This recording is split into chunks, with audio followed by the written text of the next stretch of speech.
Eh?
The Nigerian state has failed to act decisively and proactively.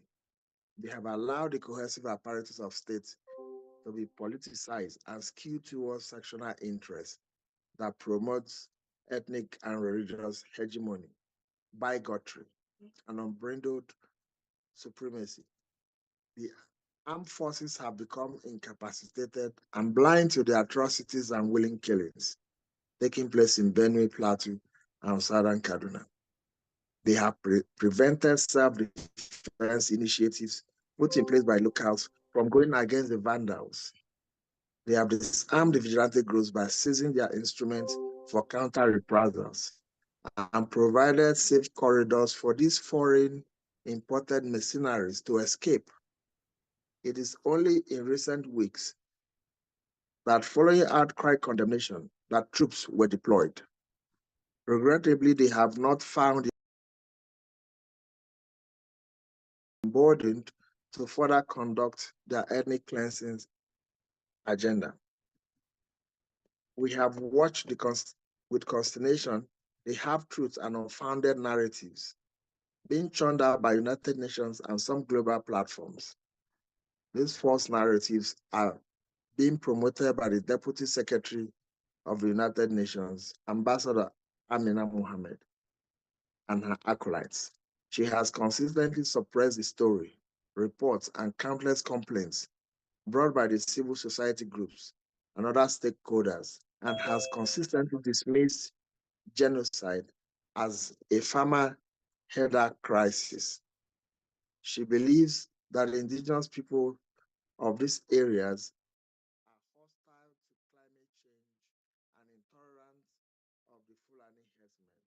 This is far from the truth, and thus a deliberate of obfuscation of the issues on ground.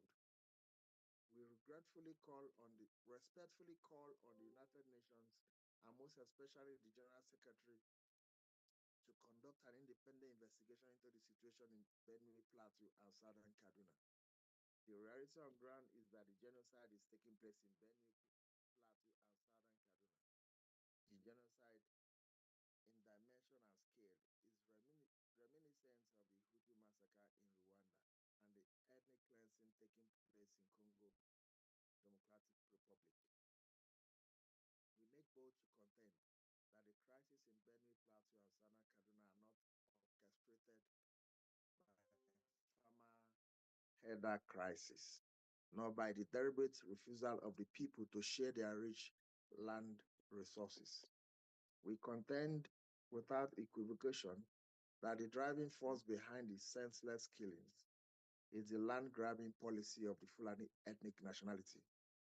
It is a deliberate policy aimed at the dispossession of land from the indigenous people of Benue Plateau and southern Kaduna. The large Benue Valley, with its rich alluvial soil, must be taken by force, and its demography altered by the ethno-religious ambition of the Futajalan marauders. It is a deliberate mountainization policy orchestrated by the apartheid white minority regime in South Africa and Zimbabwe. The stiff resistance against the capture and seizure of land, coupled with the determination of the people to defend their culture and tradition, has been labeled as being intolerant. The propaganda being spurred is not only mendacious but a calculated move to consolidate an ethnic agenda. The great people of Benue, Plateau, and southern Kaduna, too, through subsistence and mechanized farming, provide rich agricultural cash and food crops for the nation. These areas serve as the food basket of the country. They have provided massive income earning opportunities and employment for the teeming population. The contribution in terms of the GDP is beyond imagination. Regrettably, the violence and dislocation have disrupted farming and livestock management. This has culminated in the current food security imbroglio with its attendant consequences. Climate change is an important subject matter that has stirred concern not only in Nigeria, but in Benue, Plateau, and Southern Kaduna. The indigenous people have witnessed the changing weather pattern culminating in receding rainwater, dry rivers, and streams. This has even a major source of concern. This has become a major source of concern to the teeming population of Nigeria, including the suffering people of Benue, Plateau, and Southern Kaduna, who are desperate for a solution in the growing global consensus on global climate change. It is ludicrous and preposterous to label the indigenous people of this area as anti-climate change. We urge the United Nations and its agencies to discountenance the misguided campaign of calumny. We shall now illustrate these orchestrated killings in Benue, Plateau, and Southern Kaduna. Thank you. Thank you, Austin. Thank you, Austin, for that wonderful report. Just for our collective information for the international community and those watching outside Nigeria, the media observers or the press observers that are available today, kindly note that the copy of this report was made available to the Nigerian defense. Observation, sir. Yes, sir. Please, can you give us audience in Niger so that we can be able to report? Because we have them here, they are mothers, and some of them are young people. So we want them to give their input so they'll be able to go back. We'll come to that. Them be able to sleep. Okay, give us some minutes. All right. Thank you. Yeah, we are going there now. We understand that they traveled from afar. So we would just give it priority. Just give us some time, please. Okay, we'll get there. Okay, so we made available copy of this report. Thank you so much for the amazing work you're doing, Mr. Christian. God bless you. We made copies available to all the security organizations within Nigeria, the force headquarters, which is the police, defense headquarters, which is the military. Please, for our collective information, the people we are seeing on the screen of Mr. Christian, those are people who are directly affected by this crisis. So we made available reports to all the media, all the security apparatus, organization, the presidency, and no one got back to us for the record. So we'll proceed now to Kaduna report. Thank you. Mr. Christian, we'll get back to you. Thank you. All right. Thank you so much. Thank you so much for the opportunity. I would go straight to the report. You know, Southern Kaduna is a part of a series of ethnic and religious conflicts.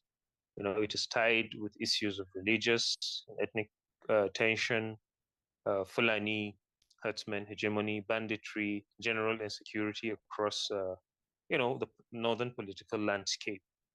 So Kaduna State is a multicultural and multi-religious state with both major religions, Christianity and Islam, constituting an average of about 50% of the population each. Now, Sharia, which was brought in some years ago, is applicable or supposed to be applicable in the Muslim majority areas. In 2022, the religious leaders signed a peace declaration. One, the crisis in southern Kaduna, now I'm going into specifics, has taken completely different characteristics since the 2000s. The crisis took a more pronounced form with the emergence of Nasiru El-Rufai as the governor of Kaduna State. Now, he introduced a series of policies which are quite oppressive, and they have exacerbated the crisis between various ethnic nationalities in the state. His policies have undermined the diversity of people, and it has polarized a lot of interest group along ethnic and religious lines. Now, through his promotion of the Sunni-inspired religious and Fulani domination and socio-economic issues in the state, which I hope I would enlighten on that later, he introduced a Muslim-Muslim ticket that has altered the power configuration in the state. Now, this upset the ethno-religious balance, culminating in a vicious land grabbing policy deliberately aimed at dispossession of ancestral land and obliteration of ethnic groups through forceful relocation and seizure of land. This resulted in the current violence as imported mercenaries were unleashed to recalibrate the state into a Fulani conclave. Consequently, the people are not just being killed, but they are raped, physically and psychologically tortured, abducted, massacred, executed, mobbed, rendered homeless, and neglected by the government, who ought to protect the citizenry and give them a sense of belonging, security, and safety. Now, to get a better understanding of the origin of the crisis would mean first grasping the demographics of Kaduna State as a melting pot of various ethnic groups. The city of Kaduna, the capital of Kaduna State, is one of the largest in the northern region or northern Nigeria, and is viewed by some as the symbolic capital of the north or the former northern region. Kaduna State has a significant population of Christians from around 30 ethnic groups, based mostly in the southern part of the state, sometimes referred to as Southern Kaduna minority tribes. I would want us to note the minority in quote. According to population estimates from the last census, close to half of the population of Kaduna may be made up of Christians, or even more. The majority of the population is in the northern part is predominated by the Muslims, which are of primarily the Hausa Fulani nationalities. Kaduna differs from other northern states. Some ethnic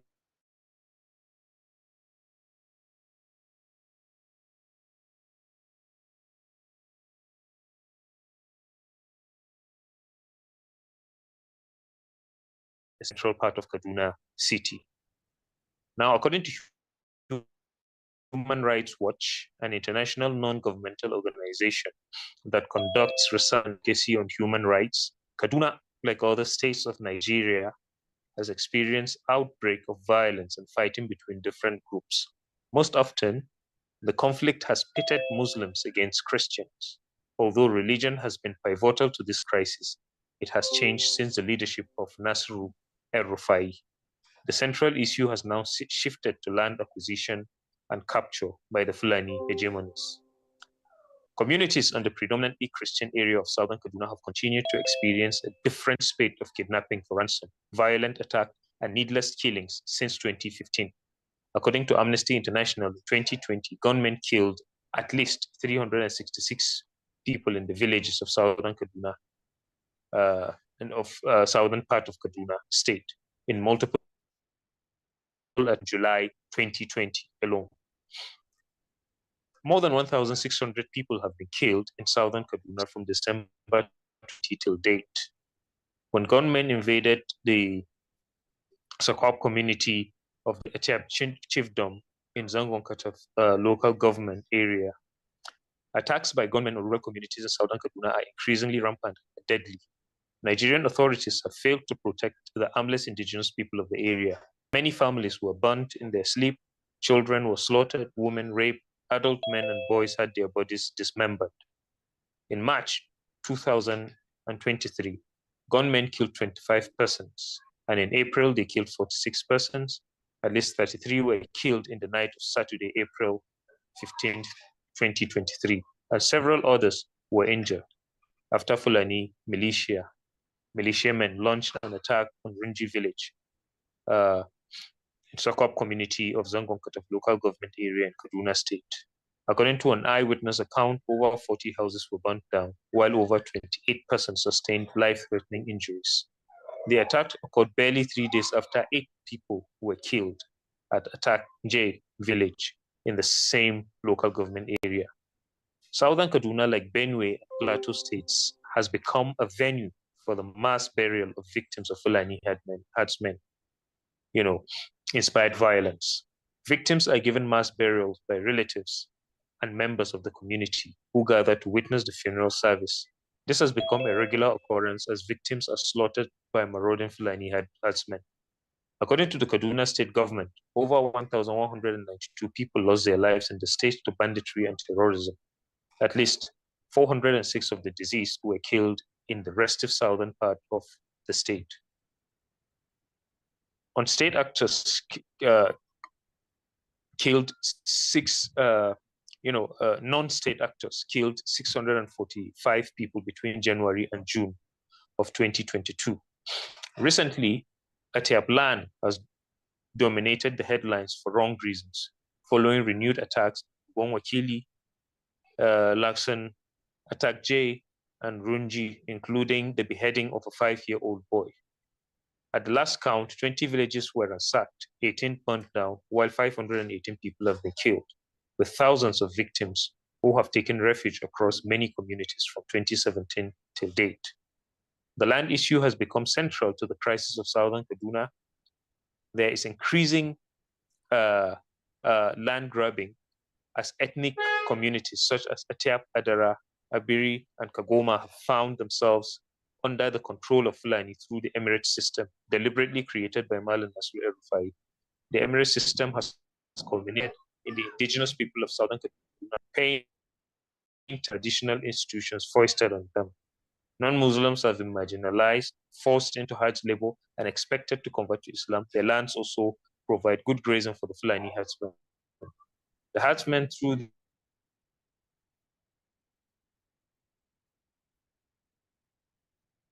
the support of Malan Nasir El-Rufai, have come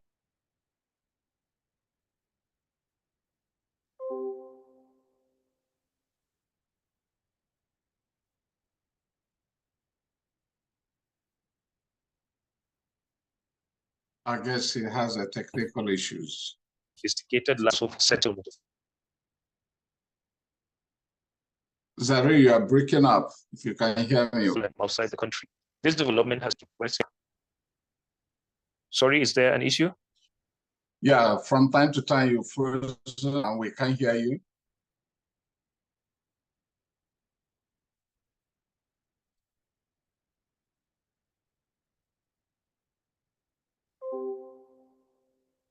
Okay, maybe you should try without a video to improve to reduce the bandwidth.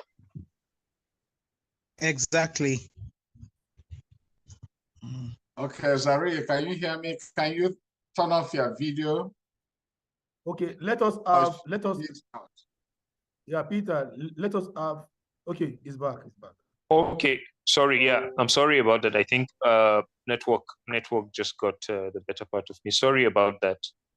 Now, Southern Kaduna has become fertile ground for marauding herdsmen across the Sahel.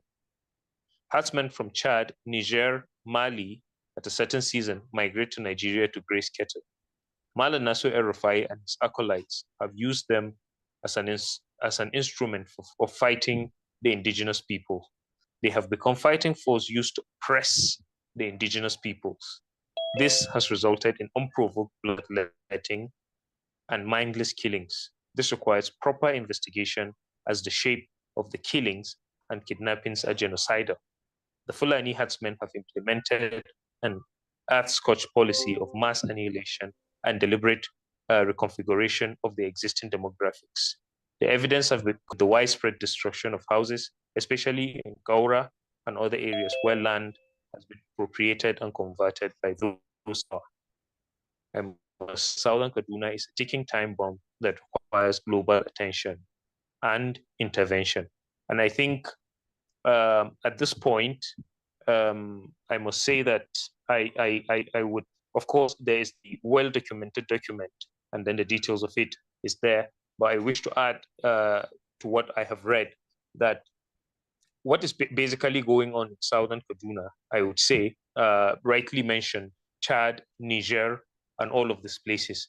We would have the governor on at least on different media platforms claiming how he was able to trace certain people Initially, when he came in, it appeared as if he wanted to appease them.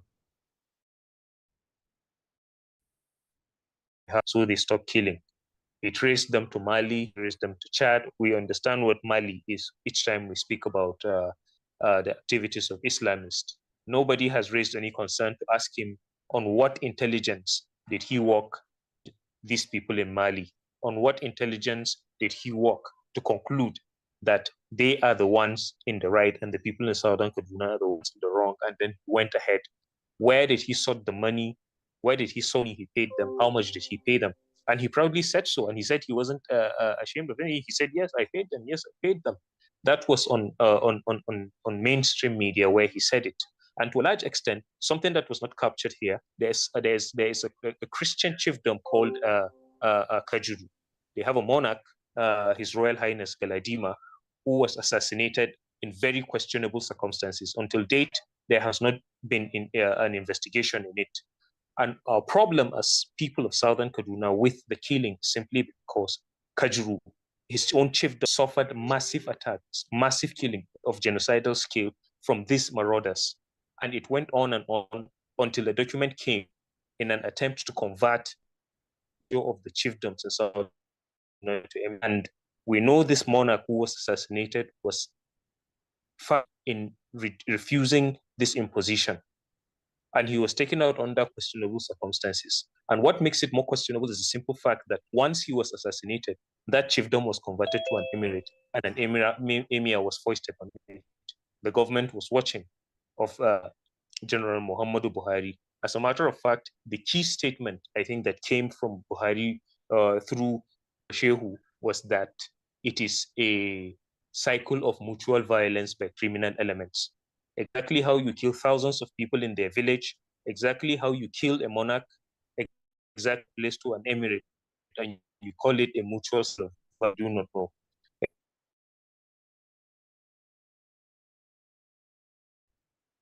The right ESR, wherever it is the sense of humanity resides, that this presentation will go a long way, not just to prevent further occurrences, but in tailing out the criminals behind this.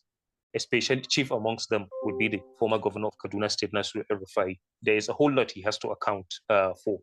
And with regards to killing, I have personally been involved in delivering relief materials to a particular village that was decimated in December last year.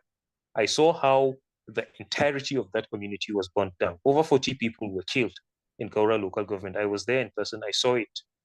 They were wasted, and there were all kinds of bullets, from weapons that you know very well are not liked.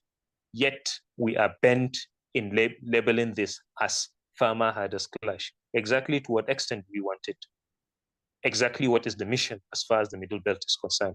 This is our concern. This is our prayer. This is our cry, so that we tail the evil from its roots. We don't just stop the killing, but we trace back the criminals that are behind this evil, and then the world should see them being brought to book. Thank you so much for this opportunity, and I hope we make good progress from here.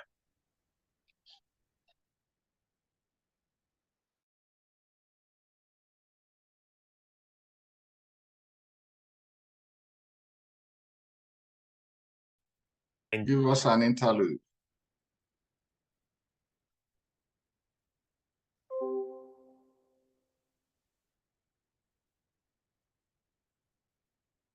Utikaoja, are you there?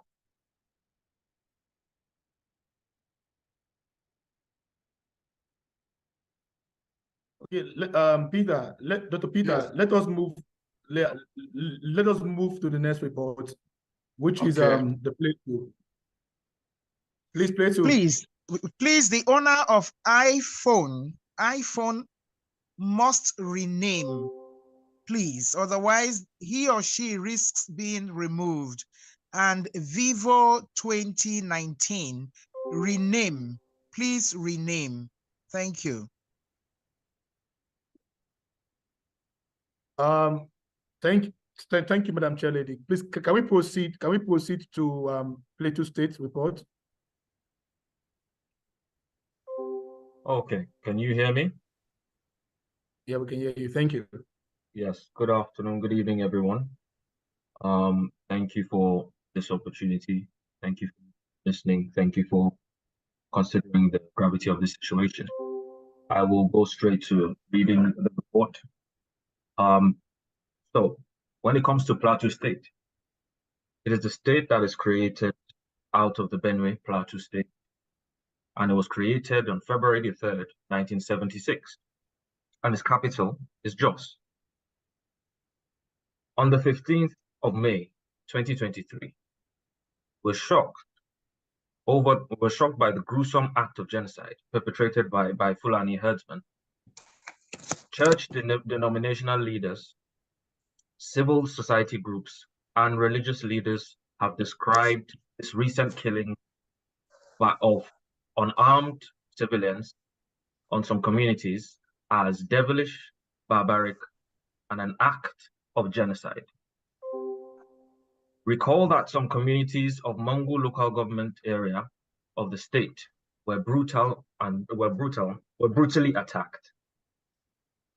The victims were unarmed civilians who were mainly Christians. The attack claimed lives and properties, with many persons still unaccounted for. And the villages affected, some of them include Fungzai, Halle, Kwaiti, Kwai, and many other districts in Mangu and Riom local government areas. According to the reports, about 130 people were killed, and about 1,000 houses and 22 churches and within 22 villages were seriously impacted.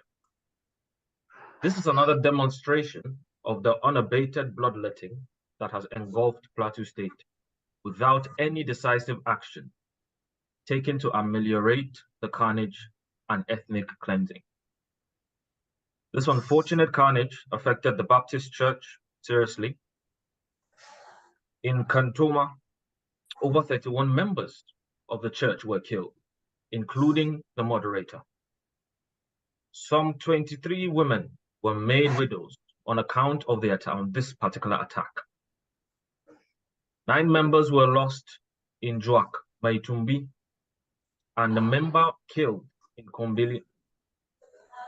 Most of the church members were made homeless and are now taking refuge in different places. We're not even talking about the over 40 worshippers abducted at Bege Baptist Church, Madala, near Bukuru, in Chukun local government area by bandits. On the 12th of June, 2023, a cleric and 20 people were killed in Riom and Birkinladi local government area of the state. Residents attributed the attack to a group of unknown gunmen who invaded the communities in the wee hours of the night and carried out this dastardly act. A further 2 persons of Biram.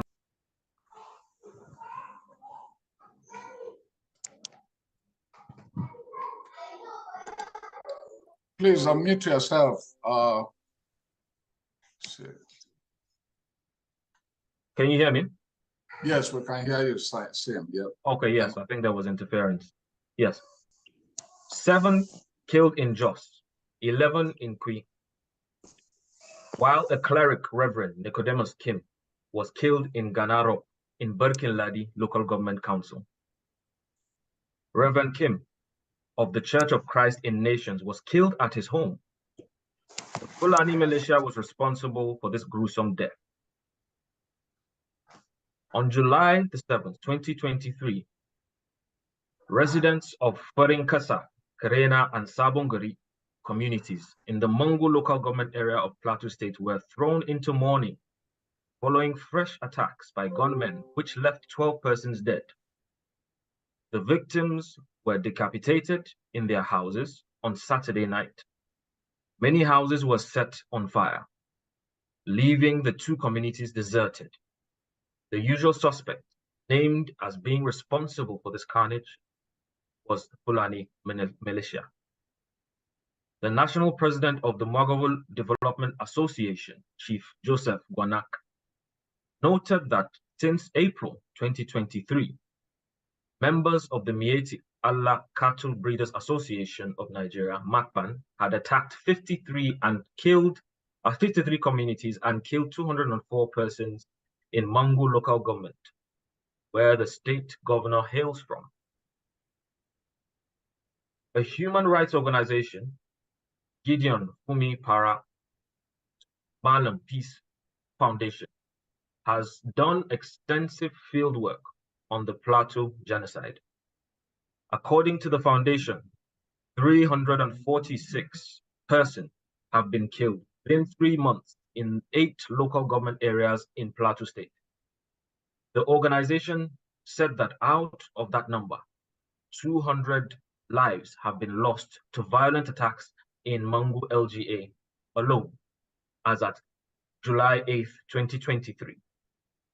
The report further revealed that the killings which took place between April 17th to July 10th, 2023, had currently 18,751 internally displaced persons in 14 camps in Plateau State.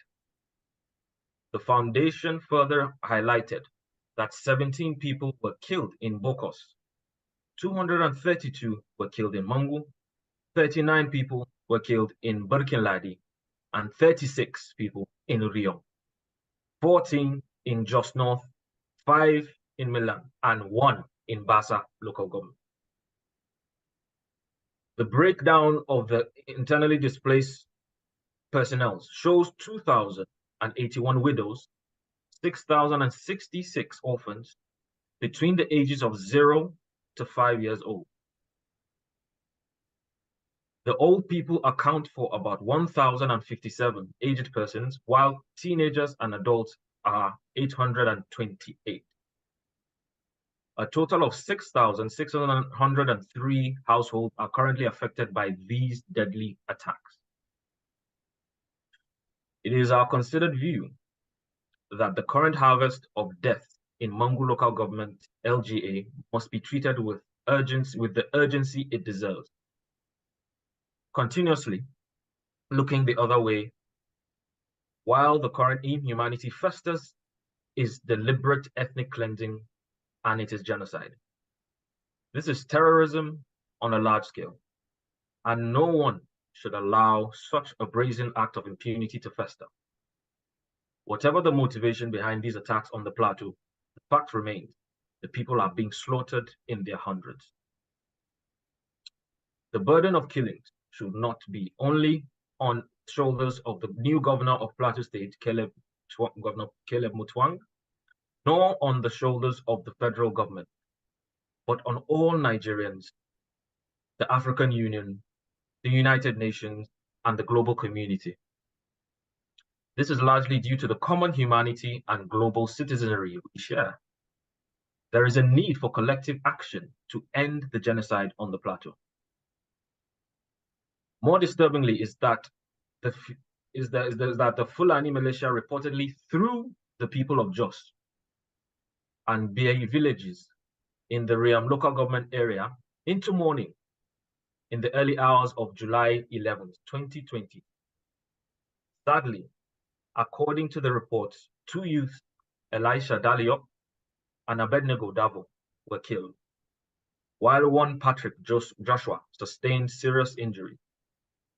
2 clergymen residing in Impact and Kombum district were shot in their respective compounds. Gunmen in early August 2023 attacked Haipang, a community. Just for context, that's where that's where the airport is situated as well.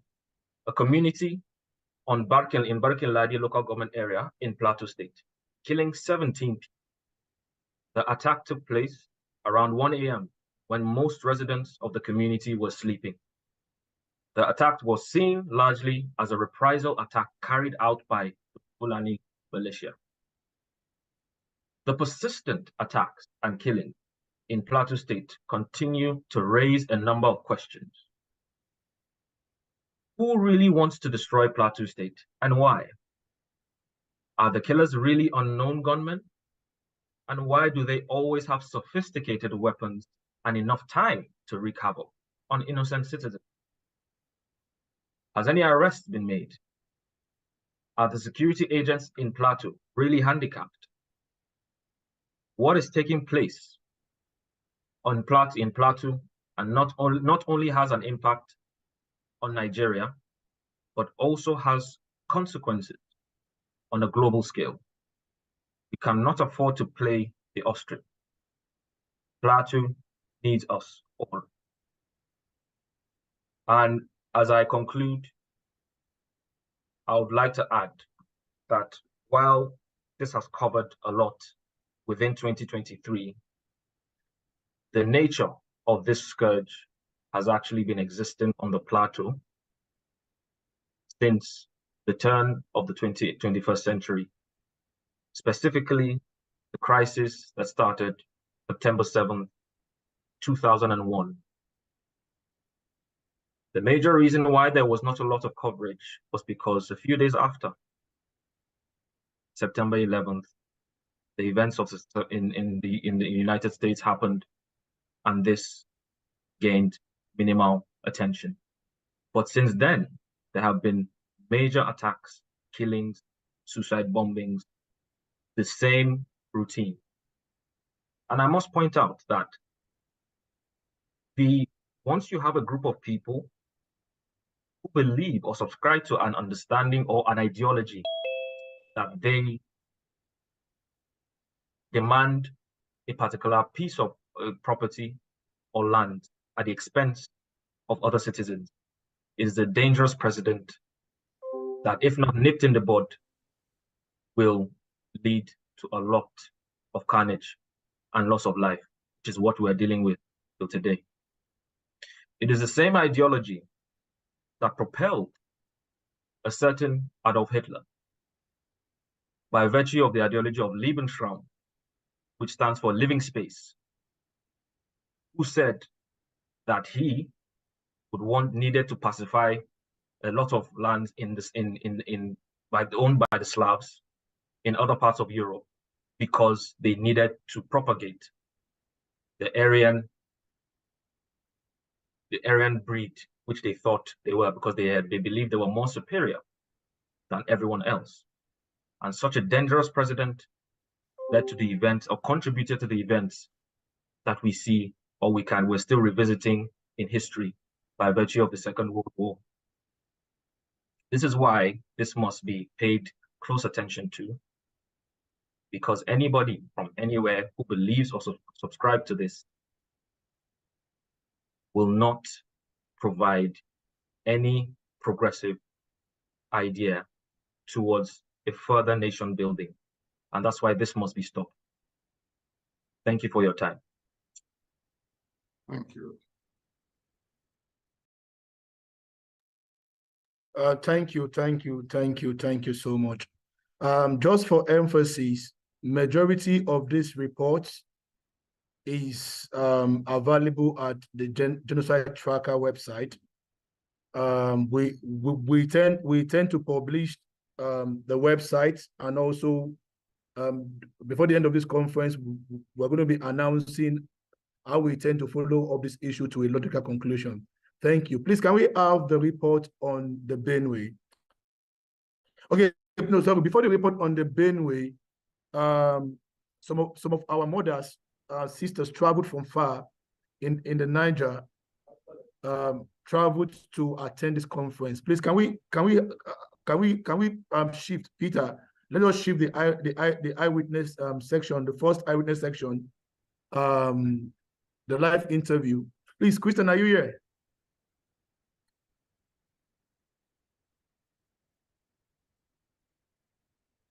Yes, I'm available. Yeah, please, Madam Stella and Dr. Cherry, please take over. Thank you.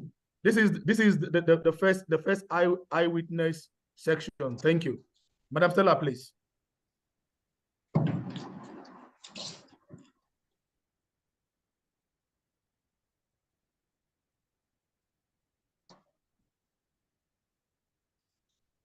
Yeah, Christian. I think Cheryl can go on. I doubt if Madam Stella is available at the moment.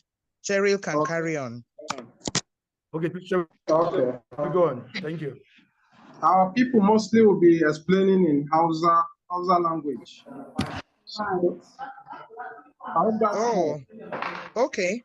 Then let them go ahead. I will listen and also try to explain a bit. Let them go ahead. Is there anyone that will interpret for us? Yeah, I just said so, Cheryl. Let her speak in Hausa. I can make the interpretation in concurrence. I don't know if it's fine. Okay. Yeah. All right. Okay. My name is Nanki. What's your name? Victoria. Okay. Where have you come from? Okay, Christian, please don't display their face. Just display their chest downward, please. Okay. Thank you. Your chest downward. Thank you. Where did they come from? Don't show their face, Christian, please. Thank you. Go on. Stay showing. No, it's perfect now. Please don't show their face for emphasis. Thank you. So, go on. Why you have come and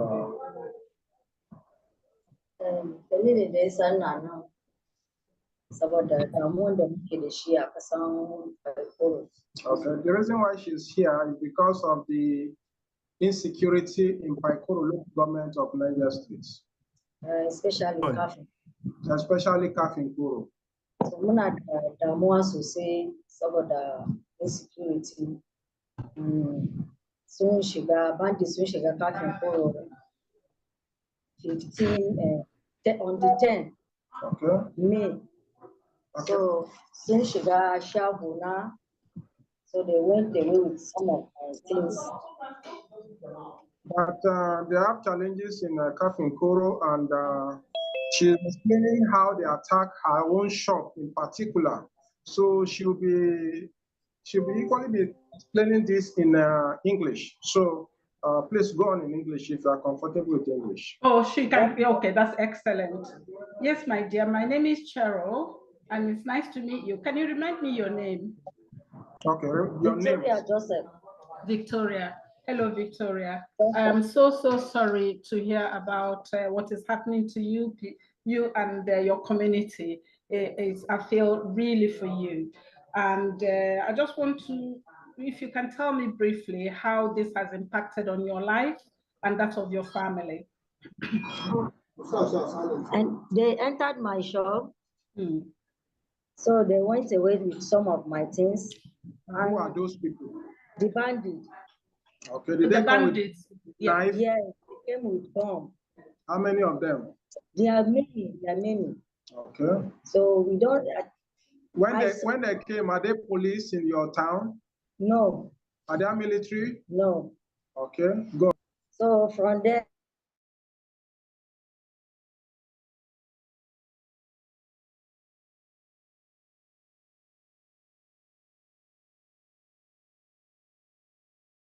So, and the most painful thing is they enter Katikoro in January, on the 10th January, they kill. January of which year? This year. 2023. 2023. So what time of the night was that? I mean, what time of the day was that? Huh? What time of the night was that, please? What time of the night was that? Come on. Nobody to rescue his life. So after they kill him, they burn the house, and the second priest can be able to escape through ceiling. So that is where we'll be able to know that it's bandit that killed him, or we don't even know the people that killed, but they were shooting gun. Nobody could go close to the house. So that is how they entered Kafinkoro, and they went away with his life.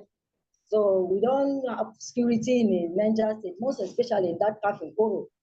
We are lack of security. We cry, nobody can hear our cry, nobody can help us. So please, we need government to intervene and help us, especially the Kafinkoro area. Right. I am really terribly sorry to hear all these. And since this happened, has the government come around, or have they done anything to help you guys, or at least to hear what is happening and then have a plan? It is after some days, then they send armies. Now in Kafin-Koro, but we are still receiving messages from the bandit that those armies, if they want to enter, they will not be afraid of those armies now. Have you gone back home then? Yes. You said something about the government coming to help. Do you have any other requests?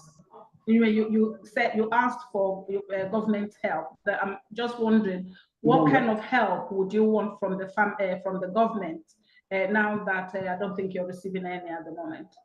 Some of the house, most especially that of Very Reverend Father Isaac Achi, the house is still there now. And some people that they went away with their people, some of them just kidnapped, not went away. They kidnapped some of their people, and some of them the people, the relation, they went and pay and collect their people. Some of them are still there up to now. Right, and the government is not making any attempts to get them out. It's not making any attempt. Okay, I'm really. And even if they send army, we'll be hearing they kill army there. I am really sorry. I'm sure the whole world, when they hear what you're saying, will feel sorry as well. And hopefully, with this happening, we'll be able to get some help. Hopefully, okay. Yes, ma'am. If there's any other thing you want to say, please feel free to say that we haven't addressed. Yeah. Yes, ma'am.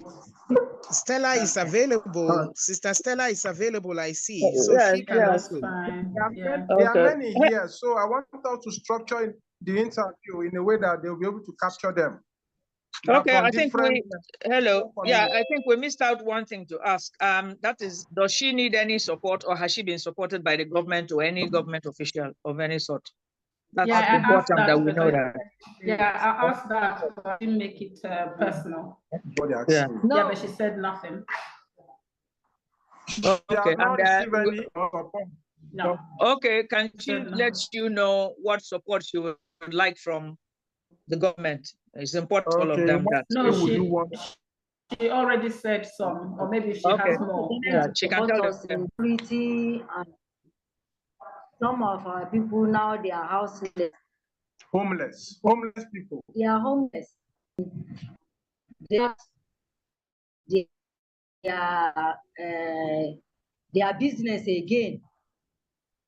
Okay. Essentially, what she's trying to say is that there are many people who have been chased from their ancestral land in Kafin-Koro.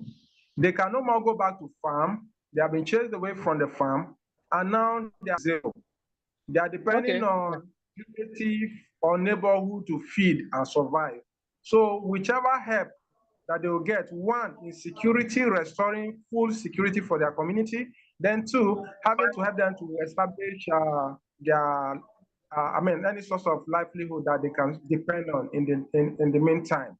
Okay, so thank you very much. Yes. Thank you. Thank you, madam. So I'll be inviting the next person. Okay. Dr. Sorry. No, Stella, you want me to go ahead with this as well? I don't mind. Yeah, okay. That's fine. The next person is coming over. Okay. Okay. Please do not show your face. Thank you. Do not show your Hello, face. How are you? Speak louder. Can he speak to me? Sunana Mohammed is Niger State Rapid Local Government, Karamon Hukuma Gumna Ward. Okay, so his name is Mohammed. He's from Gumna Ward in Rafi Local Government of Niger State. Welcome, Mohammed. Yes, I'm interpreting for him. He's speaking in Hausa. Oh, okay, yeah, all right, great.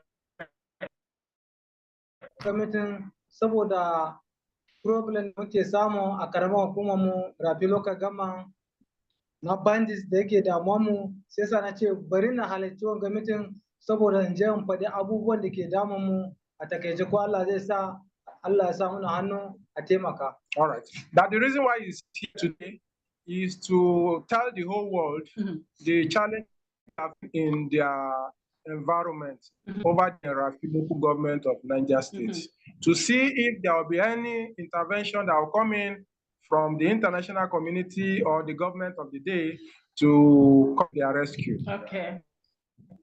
I'm seeing what you say, but for you personally, it's still going on. I want us to wrap it up. Okay, go on, my dear. Bandits na damu mu sun hana muna noma, sun hana muna kiwo, abinda za mu ci ya gagara saboda rashin noma. So ko da an kawo muna sojoji za su zo, ko da bandits sun hito, idan baka gudu ba, bandits zai zo ya kama ka ya kashe ka, ko ya ɗauke ka, uwan su nemo kuɗi su kai, ba wani matakin da aka ɗauka, yasa muke magana a kai. That the reason why he's here is to explain how his community have been ravaged by bandits. And those bandits, when they are coming in their numbers, they come and they attack them. They kidnap some of them that fail to run away. And if they are coming and you fail to run away, definitely you'll be kidnapped or you'll be killed. To yanzu haka halin da muke ciki a kasar Rafi local government kenan. Sai muka rasa ta yaya za mu yi, yanzu muna kira a gare ku, muna kai kuka da Allah ne a taimaka, yunwa yanzu ma yunwa ta ishe mu a kasar Rafi gabaki daya. All right, that's the reason why they are calling if there will be any intervention for their community, because as it is now, there have been incessant attacks which are widely unreported.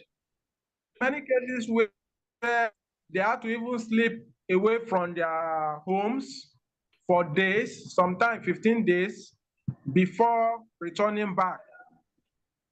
So, and now their people are hungry because they can no more access their farmland. The crops that they have cultivated, they cannot harvest it because of insecurity of the bandits that have taken over their community.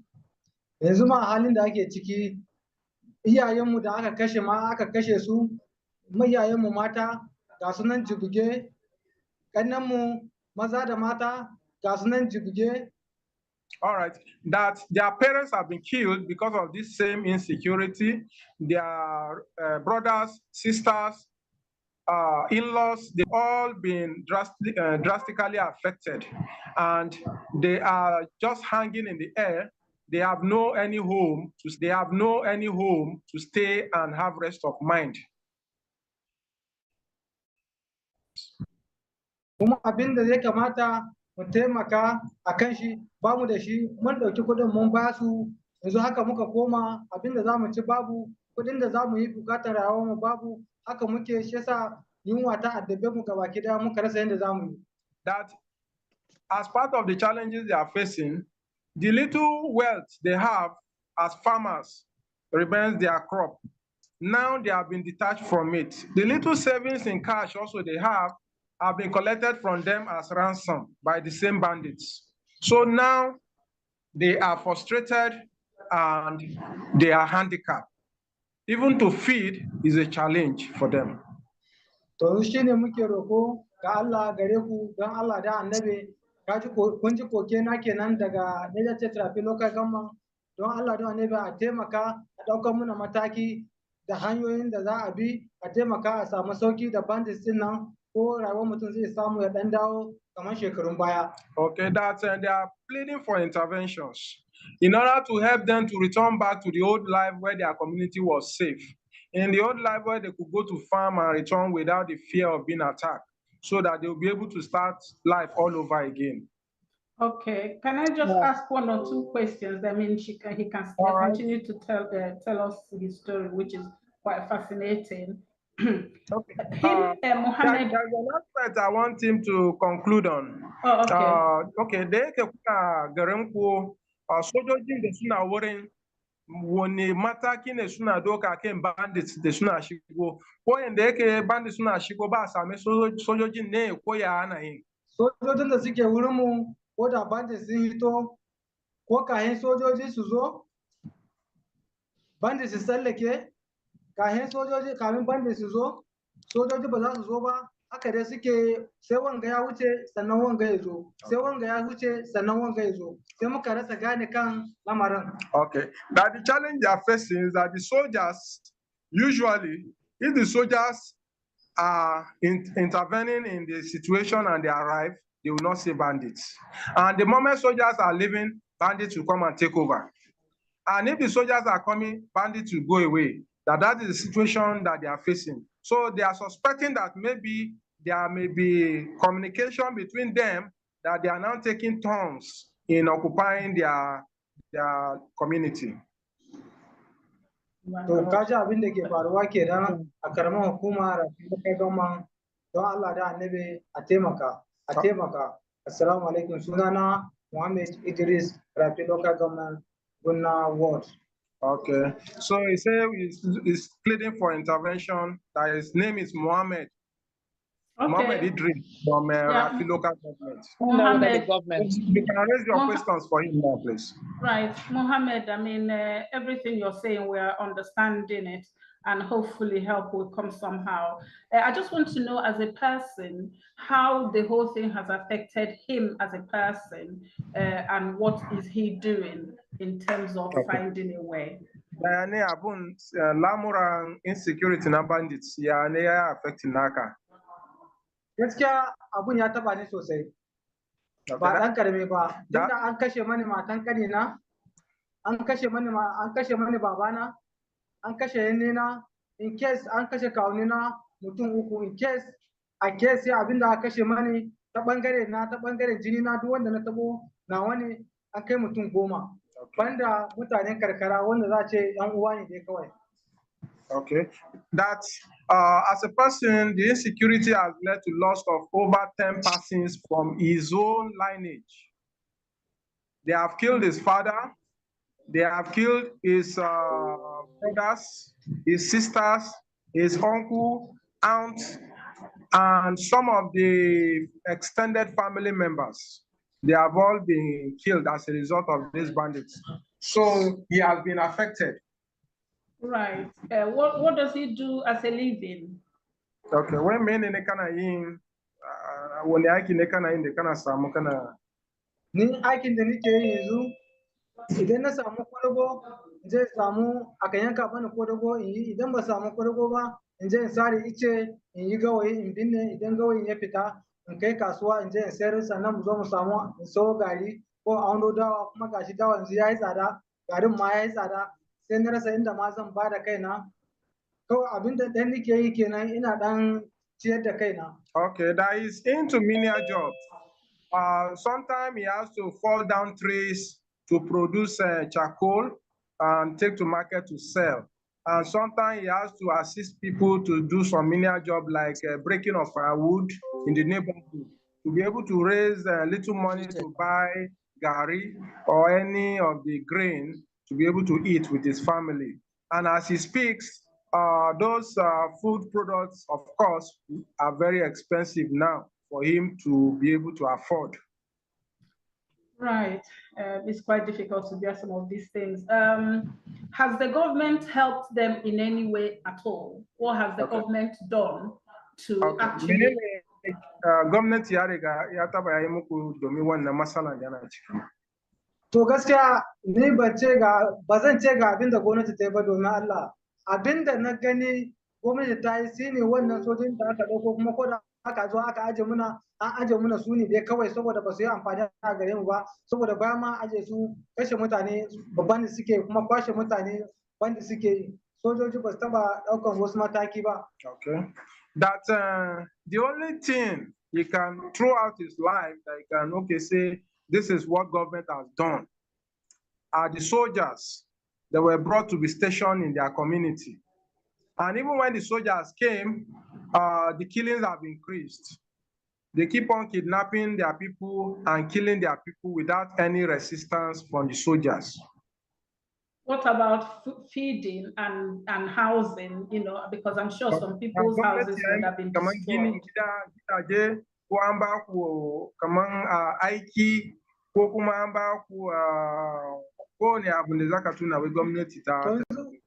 Ba abin da gwamnati ta yi wannan. Ai muku asibiti ko hanyoyi ko wani abu. ba abin da gwamnati ta yi, mun rasa masallatanmu, mun rasa yan uwanmu kiristoci da muke makotaka su sun rasa church ɗinsu, mun rasa gonakinmu, mun rasa gidajenmu.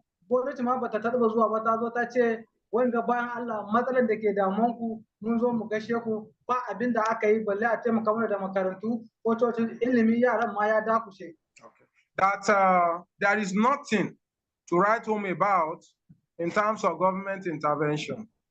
That communities now, there are no more schools. The children are now home without education. Why? Because the schools can no more operate due to insecurity.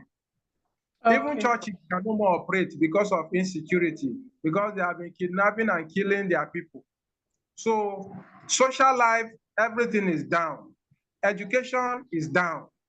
There is no any road to even be proud and say, okay, this is government construction. No hospital for them to even take their patient, the sick patient for medical attention. So him as a person, he cannot even look back to say, okay, this is what government have done for my community. Okay.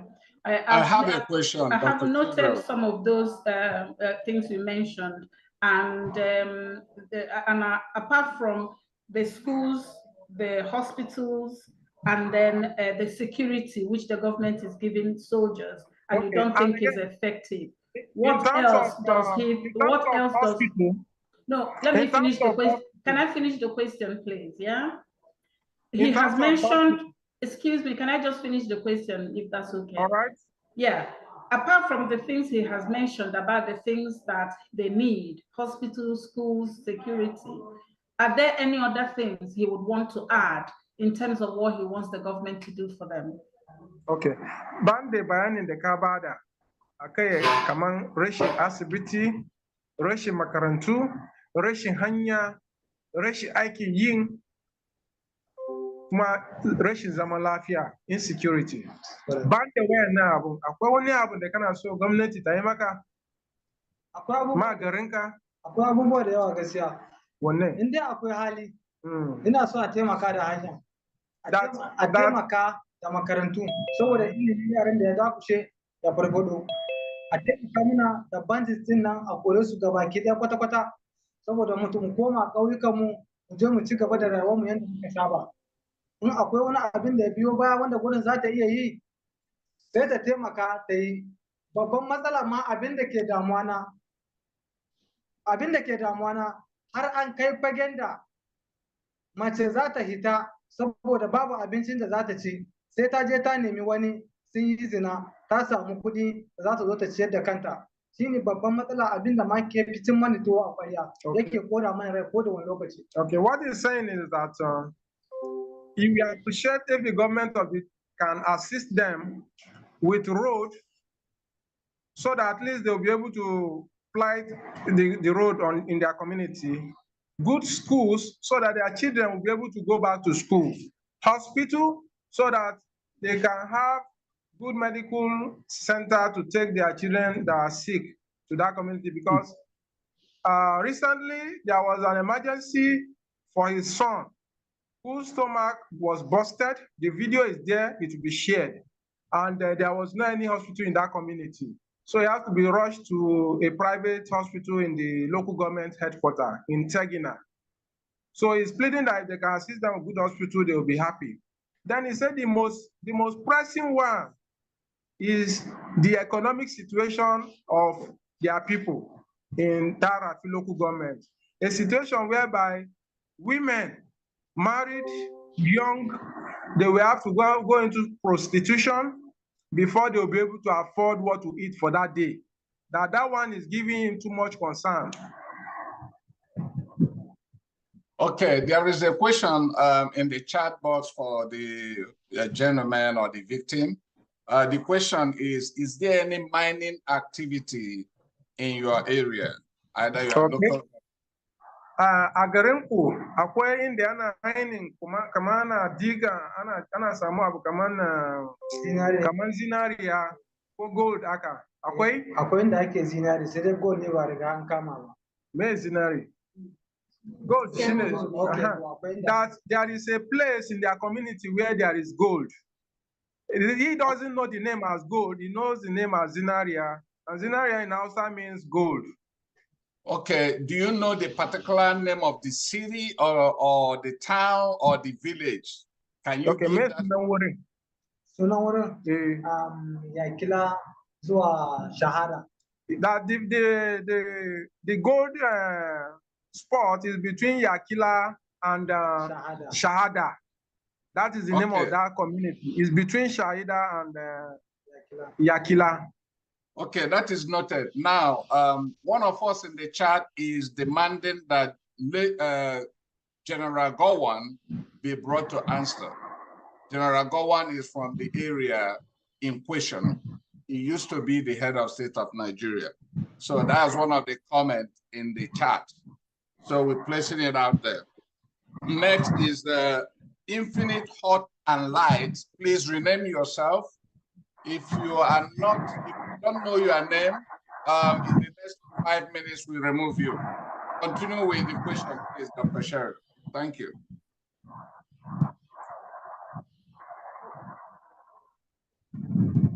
Unmute yourself, Dr. Sherry. Unmute yourself. Sorry about that. That's it from me, unless somebody else wants to ask anything else. Stella, do you have something to ask? Okay, can I go to the next one? No, not now. Okay. Go to the next person, please. Remember, we are also asking for the name of the local government, the town. So try and make them to make sure. Yakila. His own community is Yakila, and Yakila is under Rafi local government of Niger State. Is there any mineral resources there that people are interested? Any mining activity? Yeah, I said it that there's Zinaria. Yeah, the gold. That's in Hausa. Zinaria means gold. So they are from the same area. Okay, good. Go ahead. Yes. Dr. Sherry, go ahead. No, where's the next person? I think with the next person now. Yes, Okay, I will ask the question. Thank you very much, Mohammed. Thank you for your time. Okay, guys, please. Okay, guys, please. Can we have the flute guy, because this is becoming very depressing for me. Can we have the flute guy just to quench this pain? It is painful hearing this experience. Just for 5 minutes, please. Just for 5 seconds, please. If it's available, please, the flute guy.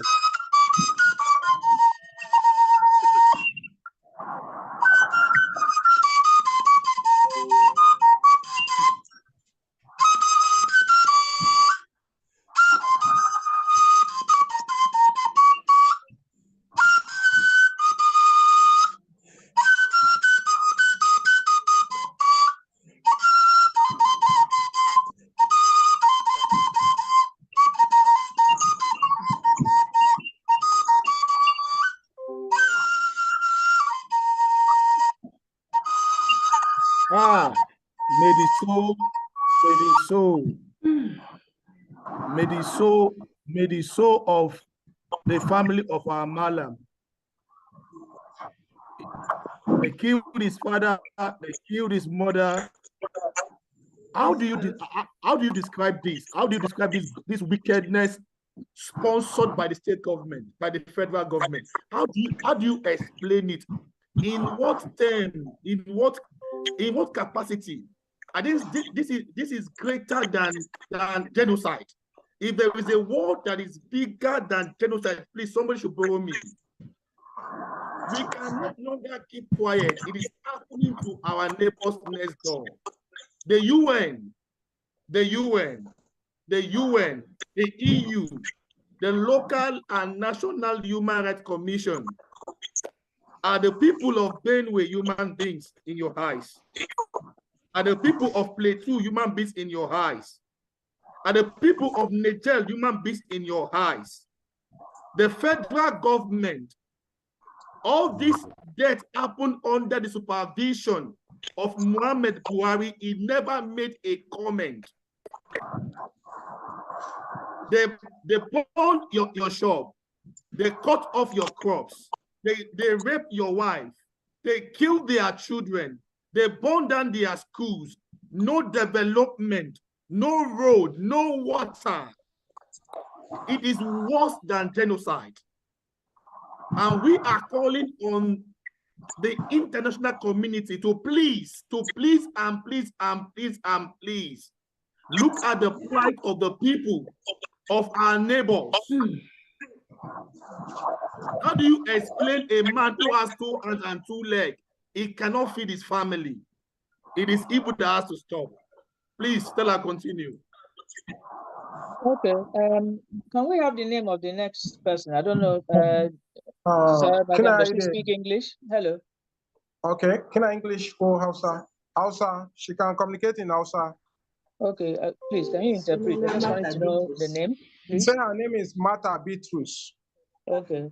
From Kafinkoro. Okay. Hello. Niger State. All right. You're welcome. Paikoro local government. All right. Can you explain to us briefly what you've gone through with all that's been going on, personally and your family, please? Pardon?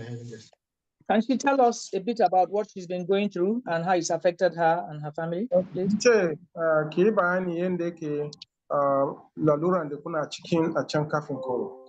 Laluran da muna ciki a Kafinkoro shine da wayannan bandit suka shiga ran 10 a watan 5 sun gidaje suka yi harbe-harbe suka kama mu wasu a gidajenmu aka kai mu daji tun daga karfe 4 zuwa karfe 3 muka isa daji. Okay. That the problem they are facing in their community in Kafinkoro, Kafinkoro is like a town. So there are different wards under Kafinkoro. What she's saying is that on the 10th of January, May. Okay, 10th of May, their community was ravaged by bandits. They came, they shot in.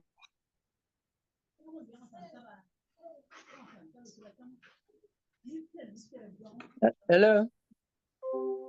Hello? They radically, are we together? Can you hear me? Okay, yeah, you went mute for a while. Yes, So, I didn't. a call came through. So, okay, yeah, Madam Stella, sorry. Christian, please off your camera. Christian, off your camera. It's okay, off your camera. Yeah, off your camera. Just, yeah, go on, off your camera. It's okay, off the camera, please. All right. Yeah, I hope it's fine go now. on. Thank you. It's fine. Go on. It's perfect. All right. That bandits came and ravaged their community and kidnapped a good number of them, of which she is part of those that were kidnapped. Okay. Is that an area that also has some mining going on or not? Akwai mineral resources, kaman gold, cozinary aka, akwai a Kafinkoro. Akwai. Okay, me suna wurin da akwai din. Okay, that there is gold in their community. Muyi. Okay, Muye. There is gold in Muye, and that is the community where they came and kidnapped them. Okay, so sorry to hear that. So has she reached out to the government? Has she got any help so far? Has anyone supported her? She's still explaining. Okay, sorry.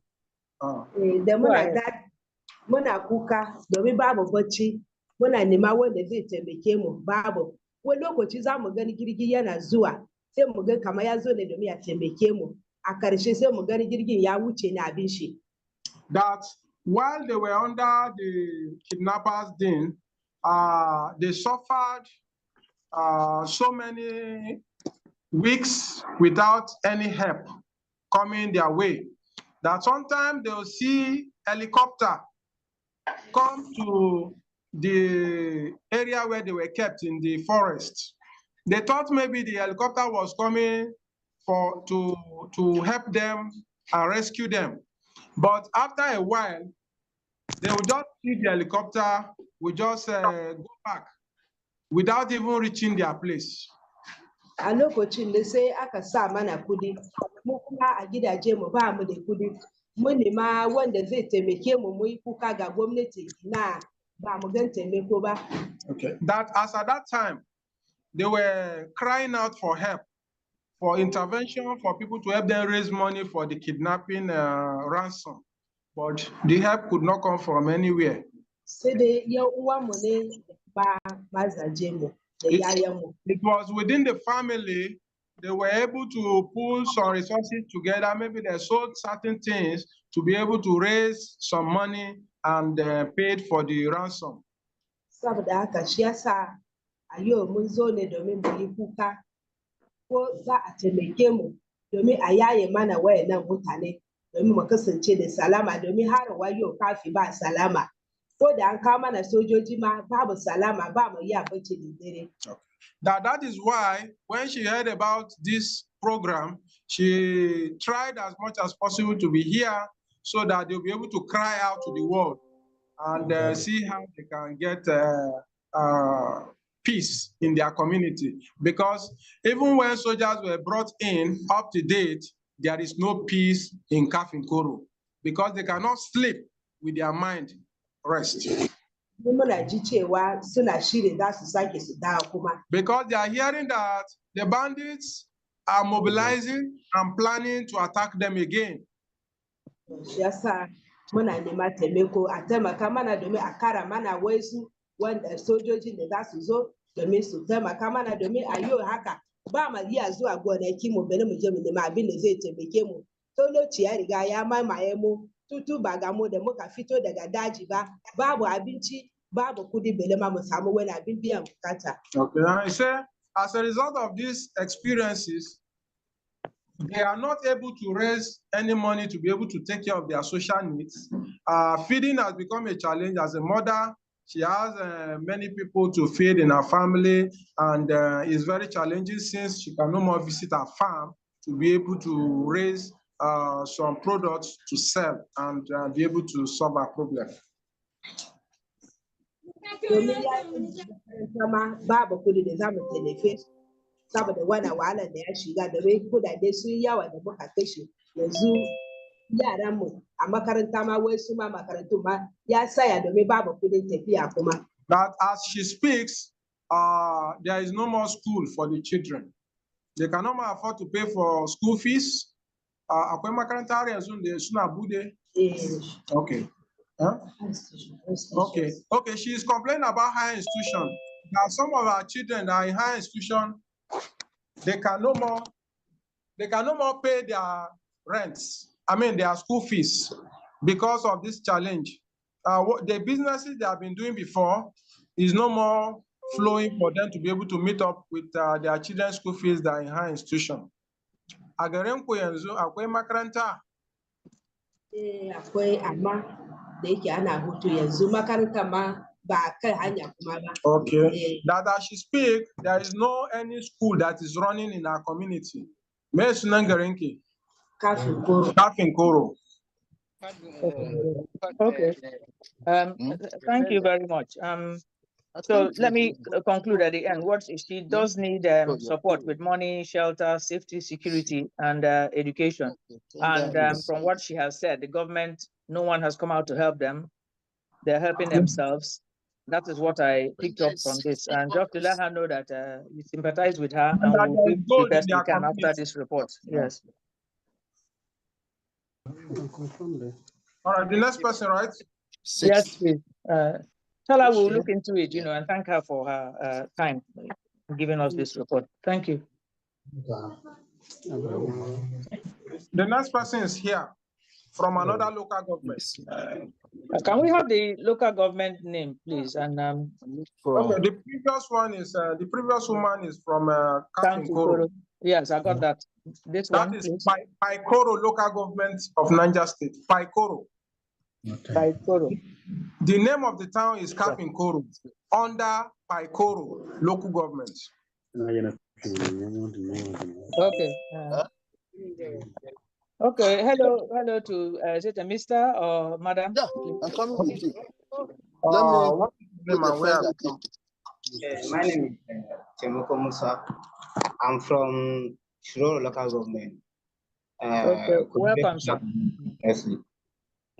Okay, can you briefly tell us what you've been going through? What has happened so far?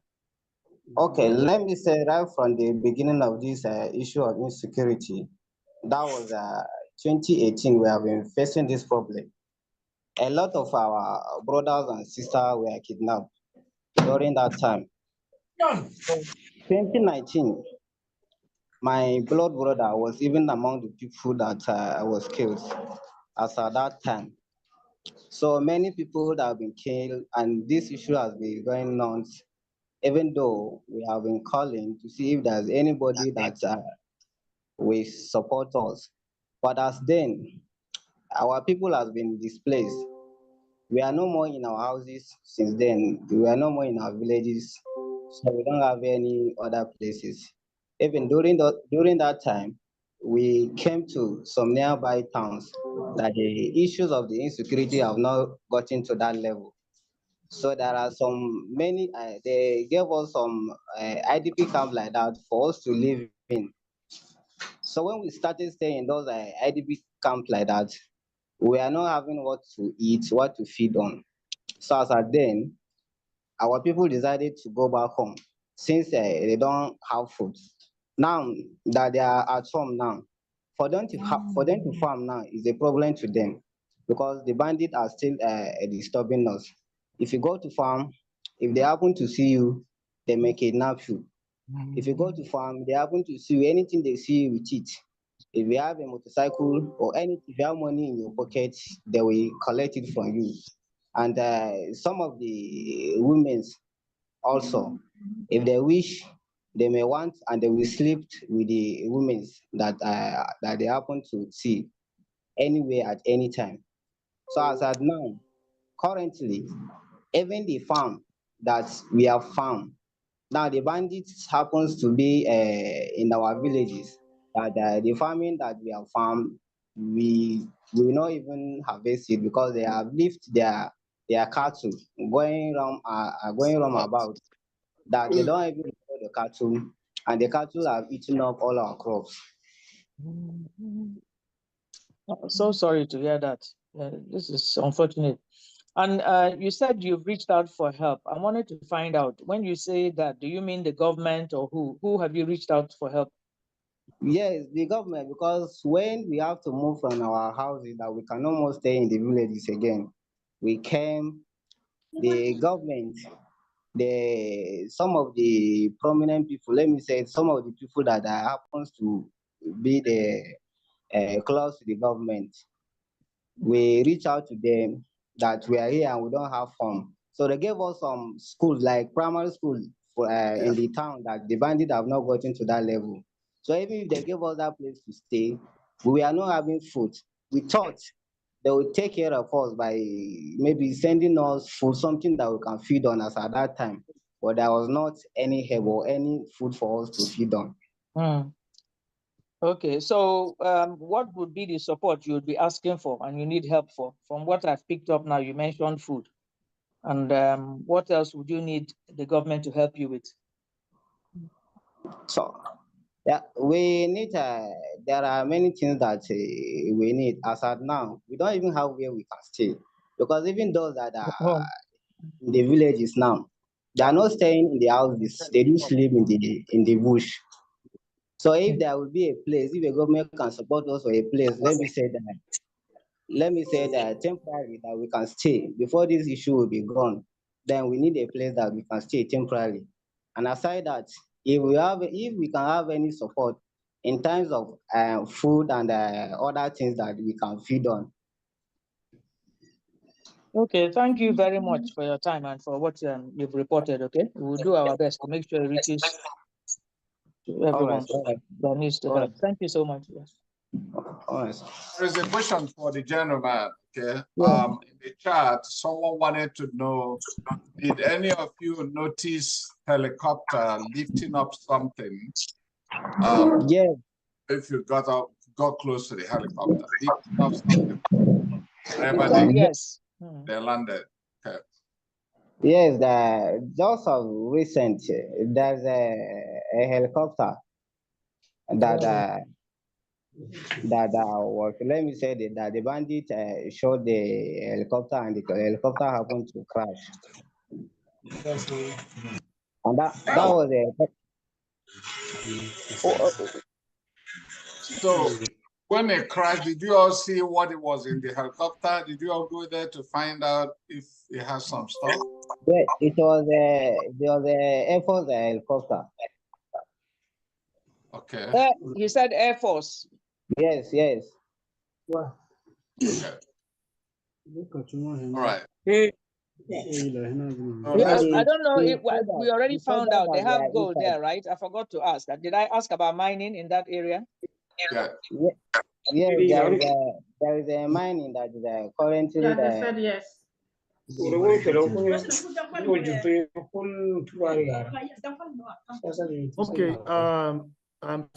Stella, sorry. Christian, how many people do we have left? Like, how many people do we have left? Pardon? I wonder how many people are we having from Niger State? For Niger State. Yeah, Christian. Yeah. How many? Hello, sir. Yeah, how many people are we having behind? How many people? I think there are about 9 people. 9 people pending, right? And 9 people remaining to be interviewed. Okay. Okay. Let's go on. Let's go on. Go on. All right. All right. The next one is. So, yes. Okay. The next one, yeah, is it, sir, madam? Miss Linky. Sorry, I'm She said her name is Victoria. Hello, madam. Yes. What's your name, please? Victoria Martin. Victoria Martin. Okay. Martin. Your local government area, please. Martin. When the local government. Baikoro. Baikoro. Okay. Baikoro or Baikora? She's from Baikoro local government. Okay.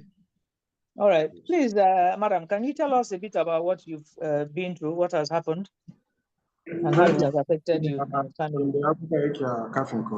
Yanda abubuwa yake a cikin ƙasar Kafi. Yanki na suka iya shigo mana a garinmu. A garin babu ne har tare da ni suka doke ni zuwa daji. Kidnappers, which is bandits, they came to their community. They came to their community and kidnapped them. She's part of those that were kidnapped. Tare da mijina muka fita muka gudu. They kidnapped she and her husband. Oh, I'm so sorry to hear that. Tare da mijina suka kama mu, suka kashe shi, suna ce haya su kashe mijina za su wuce tare da ni. Sai suka ce wai karya ne na yi ba mijina ba ne. Suka wuce tare da ni. Har da juna biyu nake amma ba su bar ni ba, su wuce tare da ni. That they kidnapped she and her husband and they killed the husband in her presence. They wanted taking her away after killing her husband. She complained that why did they kill the husband, yet they still want to take her away. They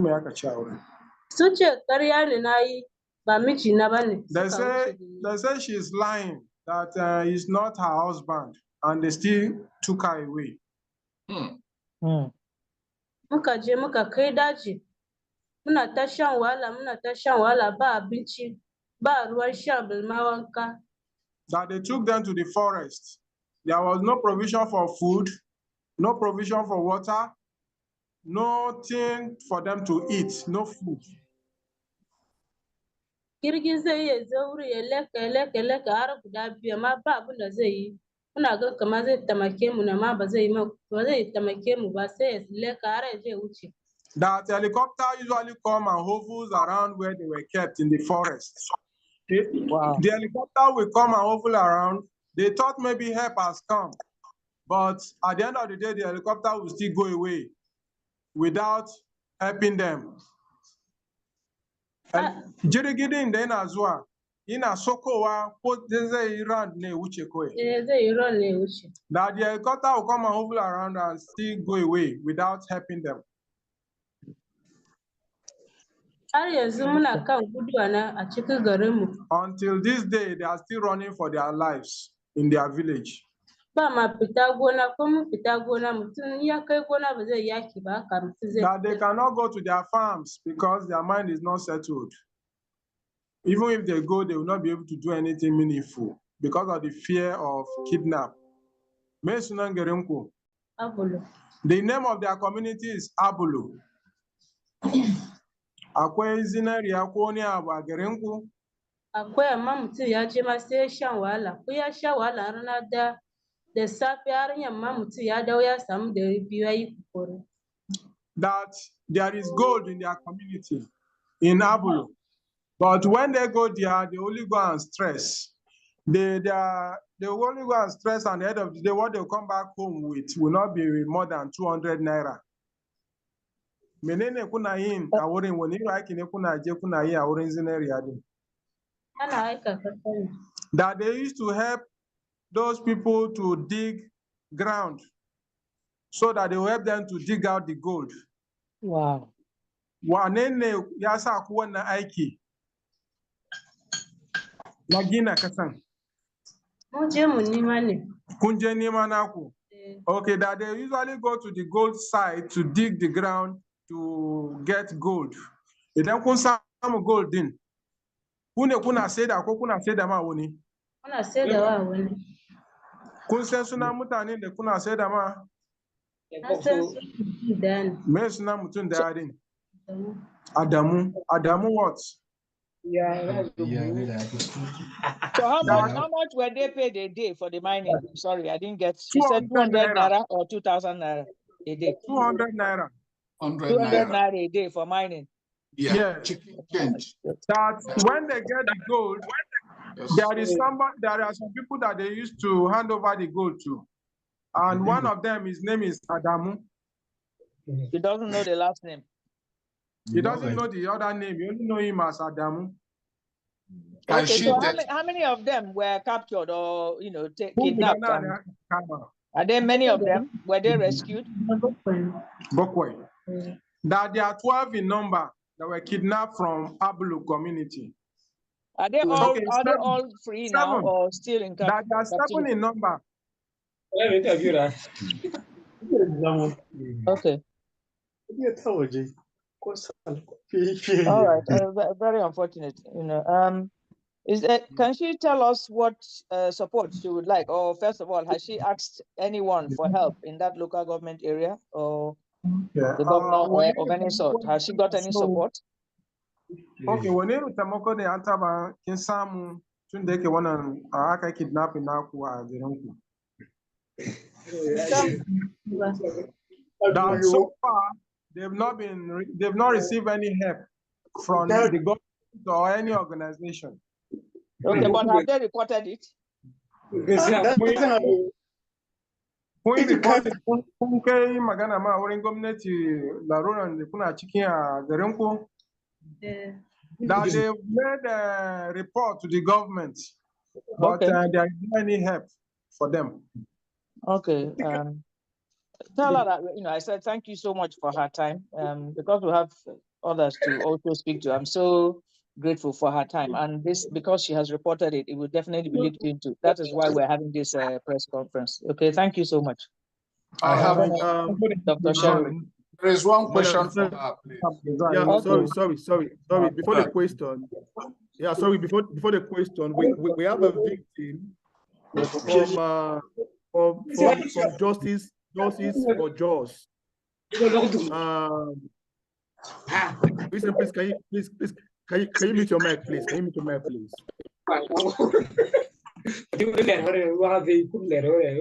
Hello, Christian, please mute your mic, please. Hello, Christian. Thank you. Mute your mic. Thank you.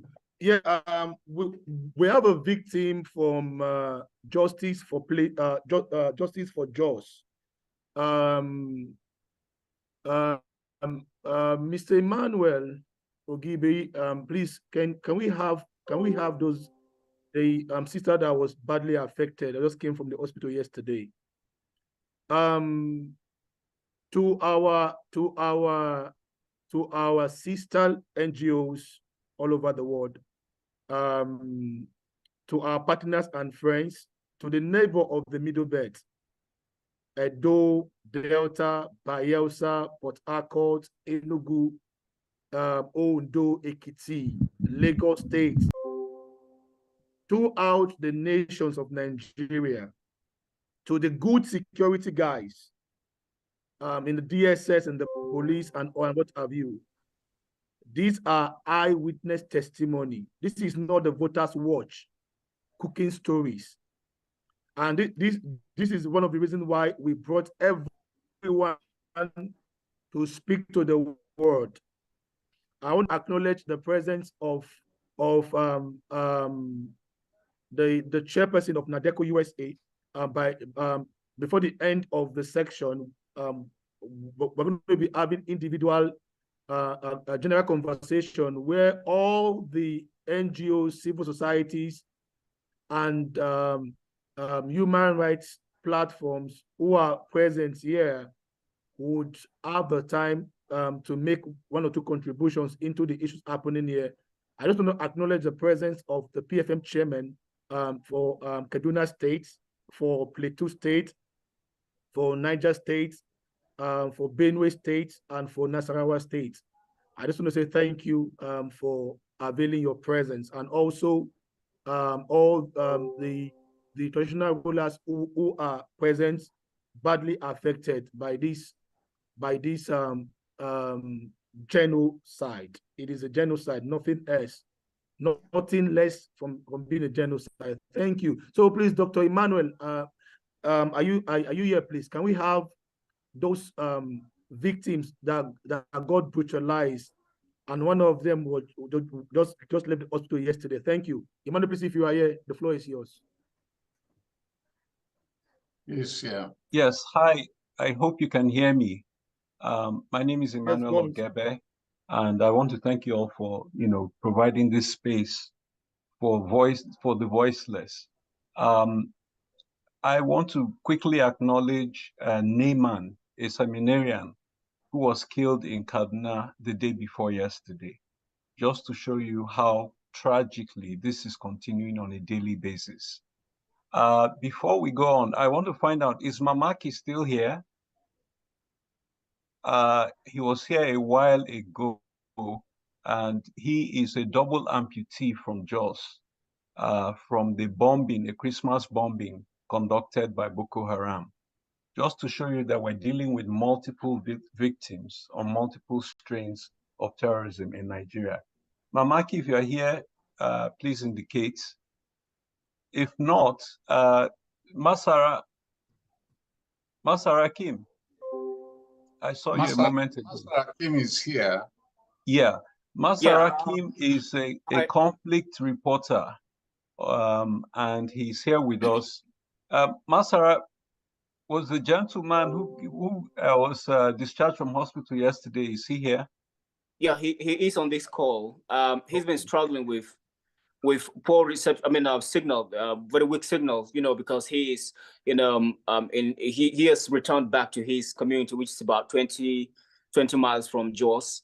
Let me try to get him on screen. He is actually on this call. Danjuma Emmanuel, can you hear me? Please unmute your mic and let's have you on screen. Can you see me? Oh, great. Great. The picture is not showing. And that's fine. As a victim, it's fine that it's not seen. Okay, great. I can see him now. Mm-hmm. Okay. Okay, so let's just have him talk for himself. By the way, he is actually the principal of Beko Comprehensive High School that was attacked on the 11th of August, and he was a survivor. Actually, it was an attack by terrorists identifying as members of the Fulani ethnicity who stormed his school. He is the vice principal of that school, and they launched an attack on that school and killed 2 people. He survived with a gunshot. I think he should be in a better position to explain. Danjuma, you have the floor. 2023, please. Last August, just this August, 11th of August, 2023. That's what. Hello.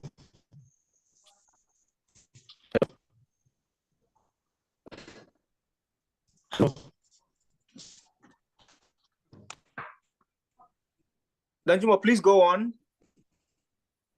I think his network is not good. Yeah, he's constantly frozen. Do you want to speak maybe to you should, if you Cover can his hear me, face, maybe you should just mute your what's it called now? Just turn off your camera, maybe your video camera, and let's just have your voice, just so we can have some clearer signals there.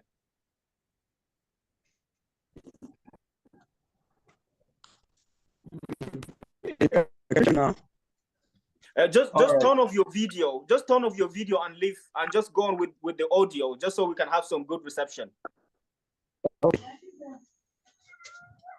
So can you hear that now? Yeah, yes. It's much better now. Is it clear? Yeah. Yes, it is. All right. Good day, House. Good day, my brother. Yes. I am correcting the name. Is Daliop Emmanuel? Thank you. Not Danjuma. Yeah, I actually needed to clear that out from my preview, because it's been, I mean, I reported on that a day after it happened, so I didn't have enough time to go back to my report to extract that name correctly. I apologize. Okay, thank you very much. The said event took place on the 14th August, setting the record straight. Thank you again. Well, I that teach in a school. 2023? Yes. Clarify. Okay. Yes, please. Thank you. So, well, we were in school as staff, preparing to close the school after issuance of result. And of course, the hosting of speech and prize given day, the maiden edition. Now, around 2 p.m., unknowingly to us, the Fulani herdsmen who had marauded the entire community grazing, I think without any provocation from the staff, because of course we're enlightened and so we're civil in approach. There was no prior altercation which could be provocative. But then in the history of the school has never been attacked. I want to set that straight. So straight to the point, 2 of our teachers were fired, were gunshot. I was rushed to the hospital and referred to Jos University Hospital because I was stabbed on the lower part of the abdomen, a penetrating abdominal injury. So I survived narrowly, and I received treatment, and I returned home. But then let me allude to the early speakers who have given us a comprehensive overview of the attacks.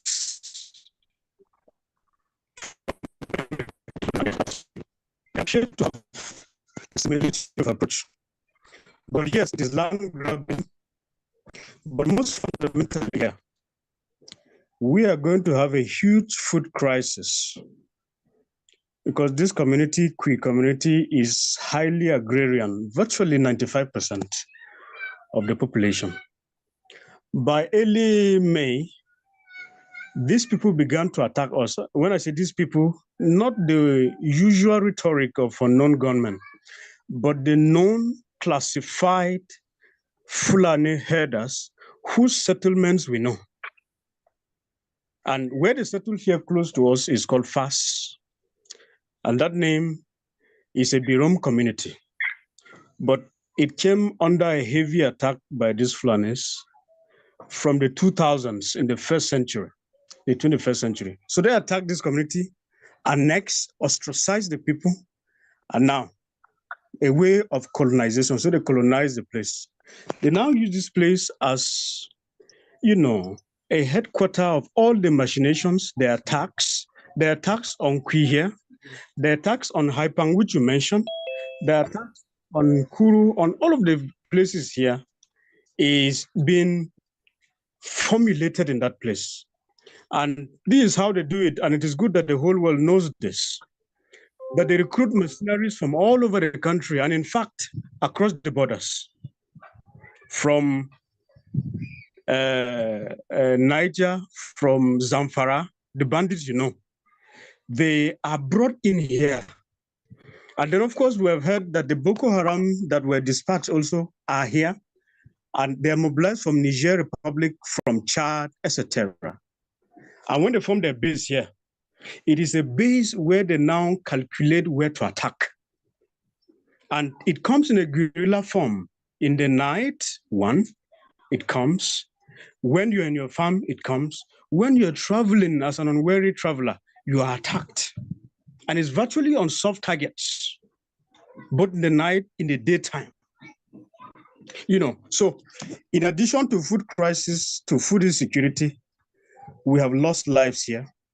Right from 2001, we have remained perpetual victims with very little, minimal, or even zero intervention from government, from NGOs, from all of those. So as it is now, as I speak to you, my hamlet is called Hegwe, Lompas, Rachos, all of these places. These communities are in perpetual danger. One, there is no food because the farms have been destroyed. They are poor, and the means of livelihood is attacked by these headers.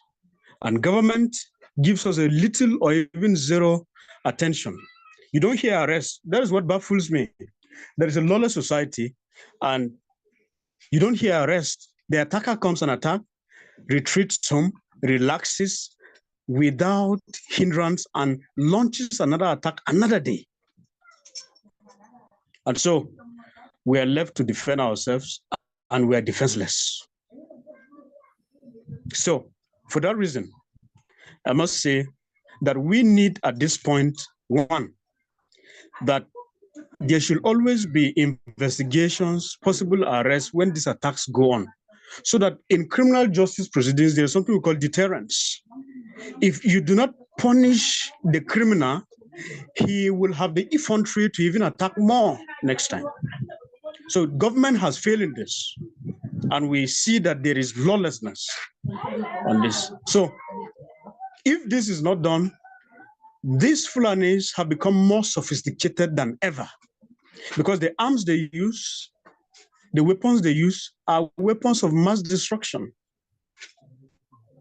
And of course, they have become so professional in their attacks. The manipulations, the AK-47s they have, is as though they manufactured it themselves. So they have huge firepower, and we know that there was connivance with government and security agencies, because the nature of the attacks means that they are well trained, they are more professional, and they unleash terror on these unsuspecting members of the public who are going about their normal routine businesses of life. Thank you very much, Dalio, for that, eloquent narration of what transpired. Thank you. I just want to ask, did you receive any medical assistance from the government? Well, I think the local government made a little intervention.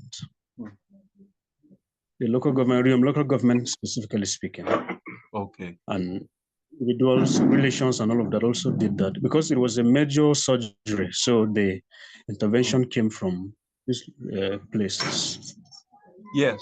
So I wanted to ask that question because yesterday, the Nigerian government reported that there are 8 million IDPs in the Northeast, whereas there are multiple interventions from USAID and other international organizations in the Northeast. USAID is not doing anything in the MidleBelt to assist the millions of IDPs and victims of this conflict in the MidleBelt. Thank you very much also for articulating the needs. You mentioned impending food crisis, because 90% of the people in that area are agrarian in their work. Now, I want to quickly go to Masara Kim, who was an eyewitness to a massacre perpetrated by the Nigerian troops in Mangu. So we're not talking about Fulanis now, we're talking about the Nigerian security forces. And this occurred in Nigeria last month while I was there. On the 2 occasions I went to Plateau, there were attacks both nights and people were killed. So it's a very serious genocide that's going on. So Masara Kim, as I mentioned, is a conflict journalist or a reporter in conflicts, and he's going to briefly tell us what happened with the Nigerian military. Yeah, thank you, Emmanuel. And quickly again, just to say that I am actually a reporter at Truth Nigeria. My managing editor, Douglas Burton, just shared a link to the report, the incidents that Daliop just narrated. The incident in particular that Emmanuel is referring to occurred on the 7th of August 2023, merely hours after terrorists launched an attack on the outskirts of the town of Mangu, which is located 42 miles southeast of Jos, the capital of Plateau State. During that attack, phone calls were made to a forward operating base in the town of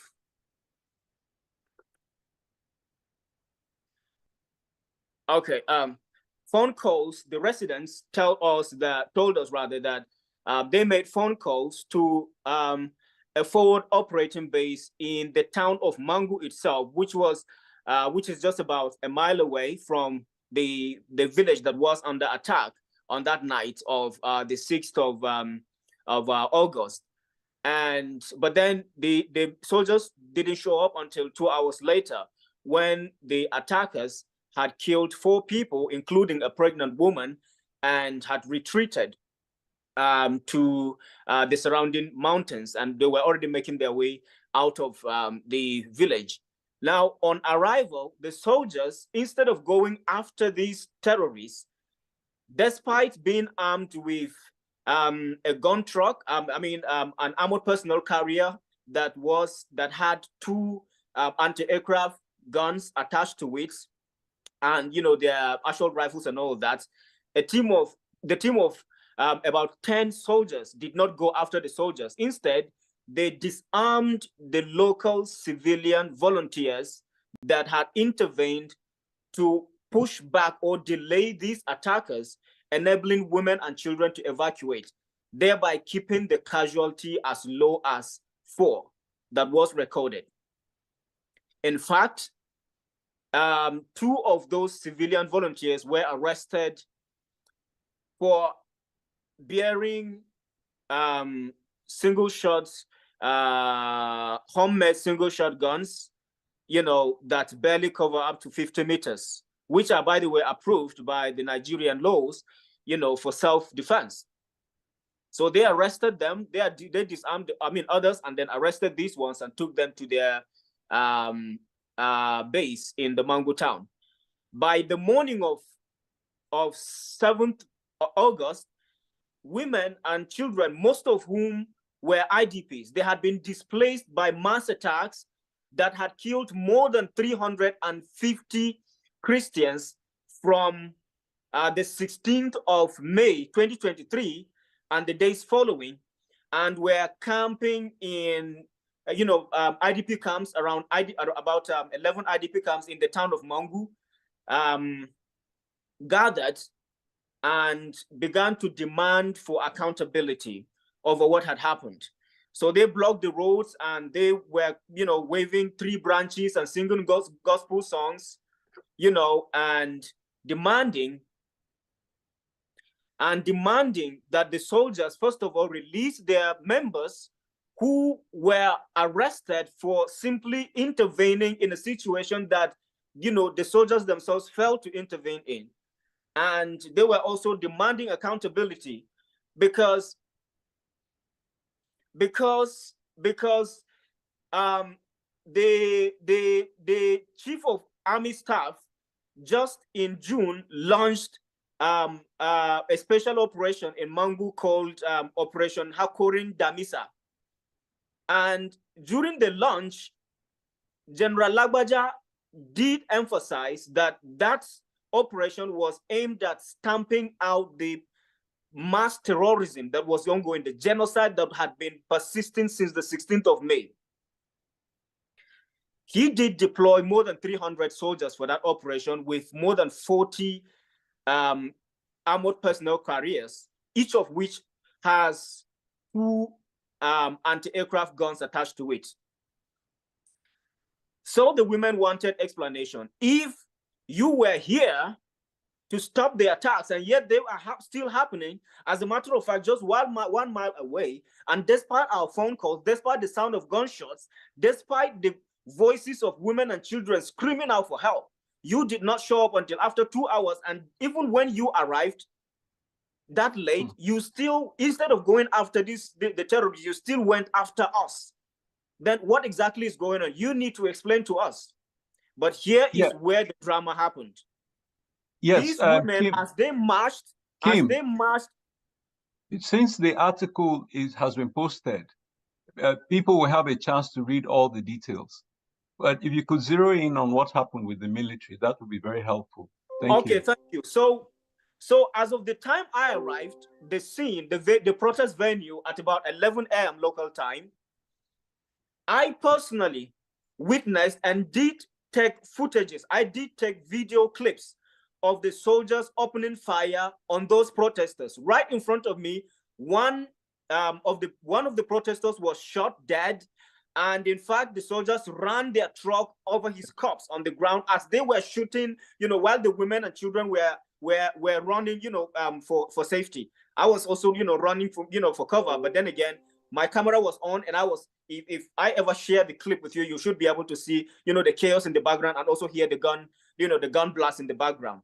Now, that young man was killed, and, as they, of course, he was shot and killed, but they still ran, their truck over him, as they charged through the crowd of protesters.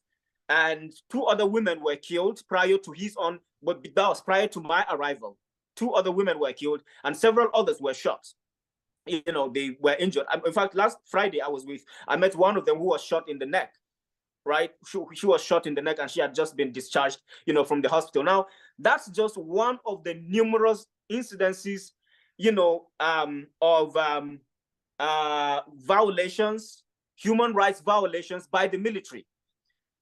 On the 24th of April, Doug and I, who is, by the way, on this call, reported on a similar incident, about 15 miles southwest of Jos.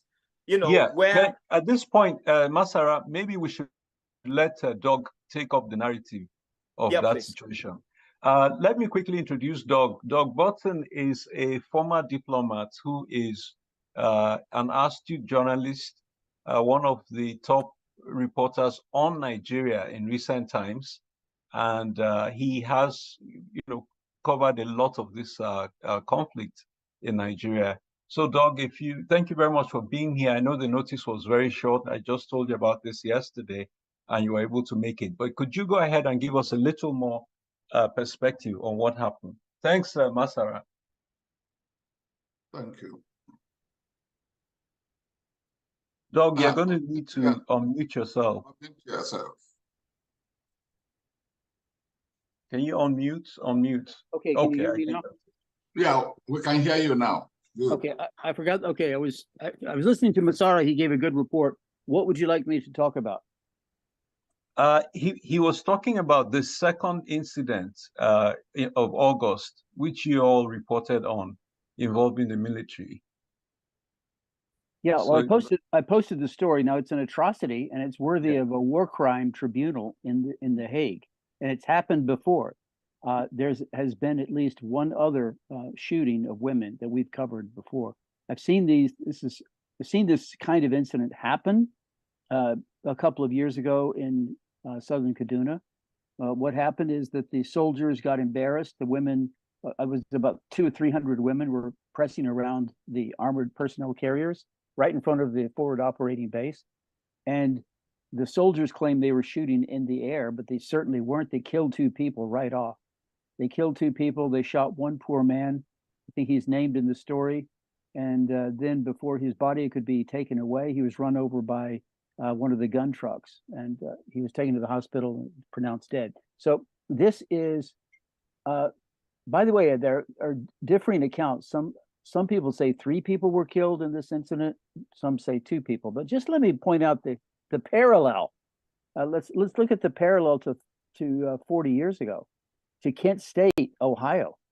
Kent State, Ohio. We had 3 students who were killed by National Guardsmen who were protesting the Vietnam War, and the Guardsmen got scared because the students were throwing rocks or whatever.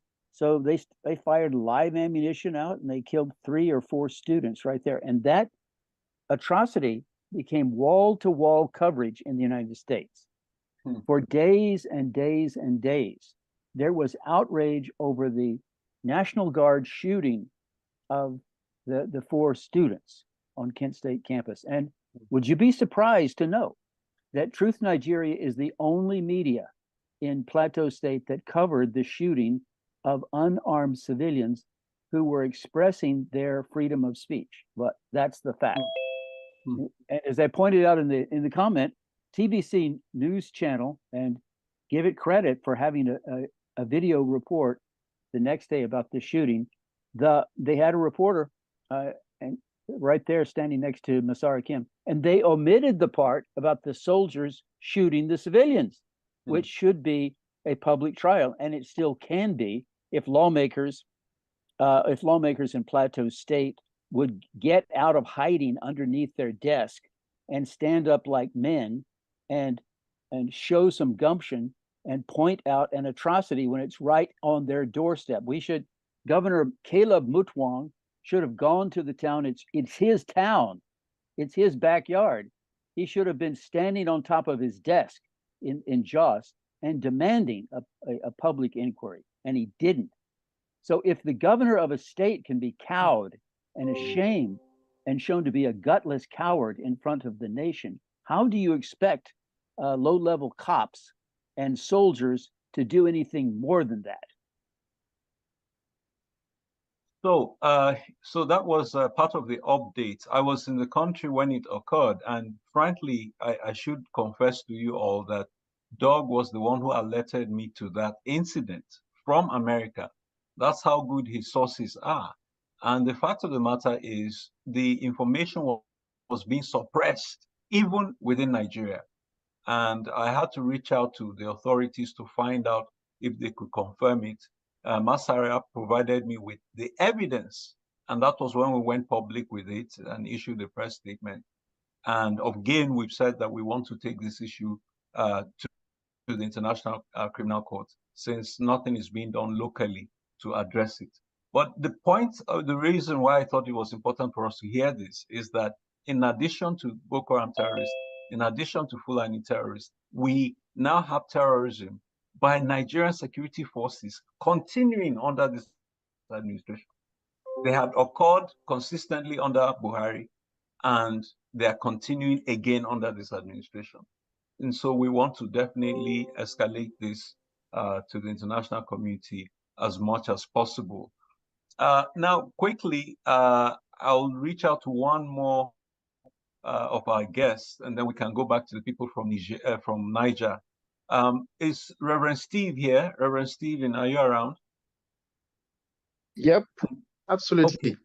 Great, Reverend Stephen, thank you so much, for being here. I know you've been here since we began 2 hours ago, and I know you just returned from the US, so you're tired, but you made the effort to be here. Could you just share with us very briefly your heroic encounter? As you all know, priests are highly endangered species in Nigeria, and Reverend Stephen here is one of the few that came back alive and is able to tell us his experience from a few months ago. Wow. Padre, over to you.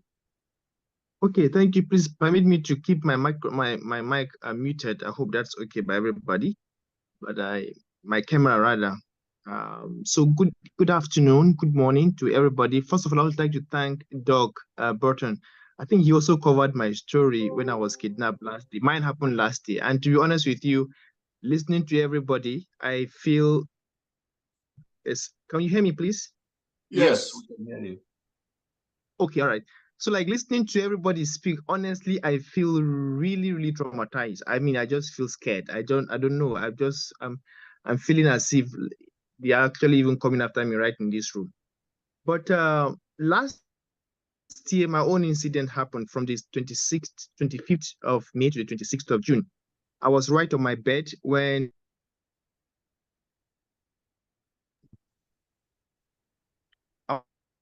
this just showed up and tapped me and just said to me, Katashi Kai Baki.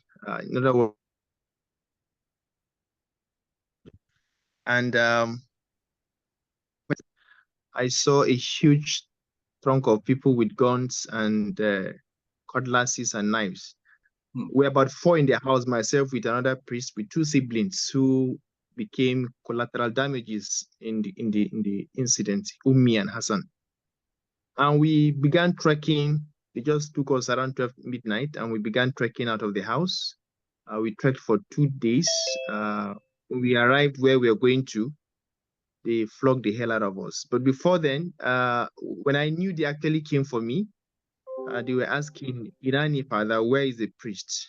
And I kept quiet for a while. We kept trekking because we were 3 men, so they didn't know who exactly was the priest. But I knew they were coming for him because they actually sent me a note that they wanted to come for me almost a month before they came.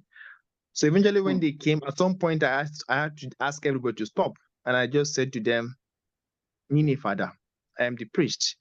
And I begged them to please let the others go. It's obvious they all came for me. When they were sure I identified myself, they say, well, if you're the priest, we'll go with you, but we'll also go with everybody. So after trekking for 2 days, we arrived where we were going to, and they welcomed us with a serious round of beating. They asked us a very simple question: Zakushashai, will you take tea? And then all of us just said, innocently, we just said yes. And they came and flogged whatever they could flog. They beat whatever they could beat.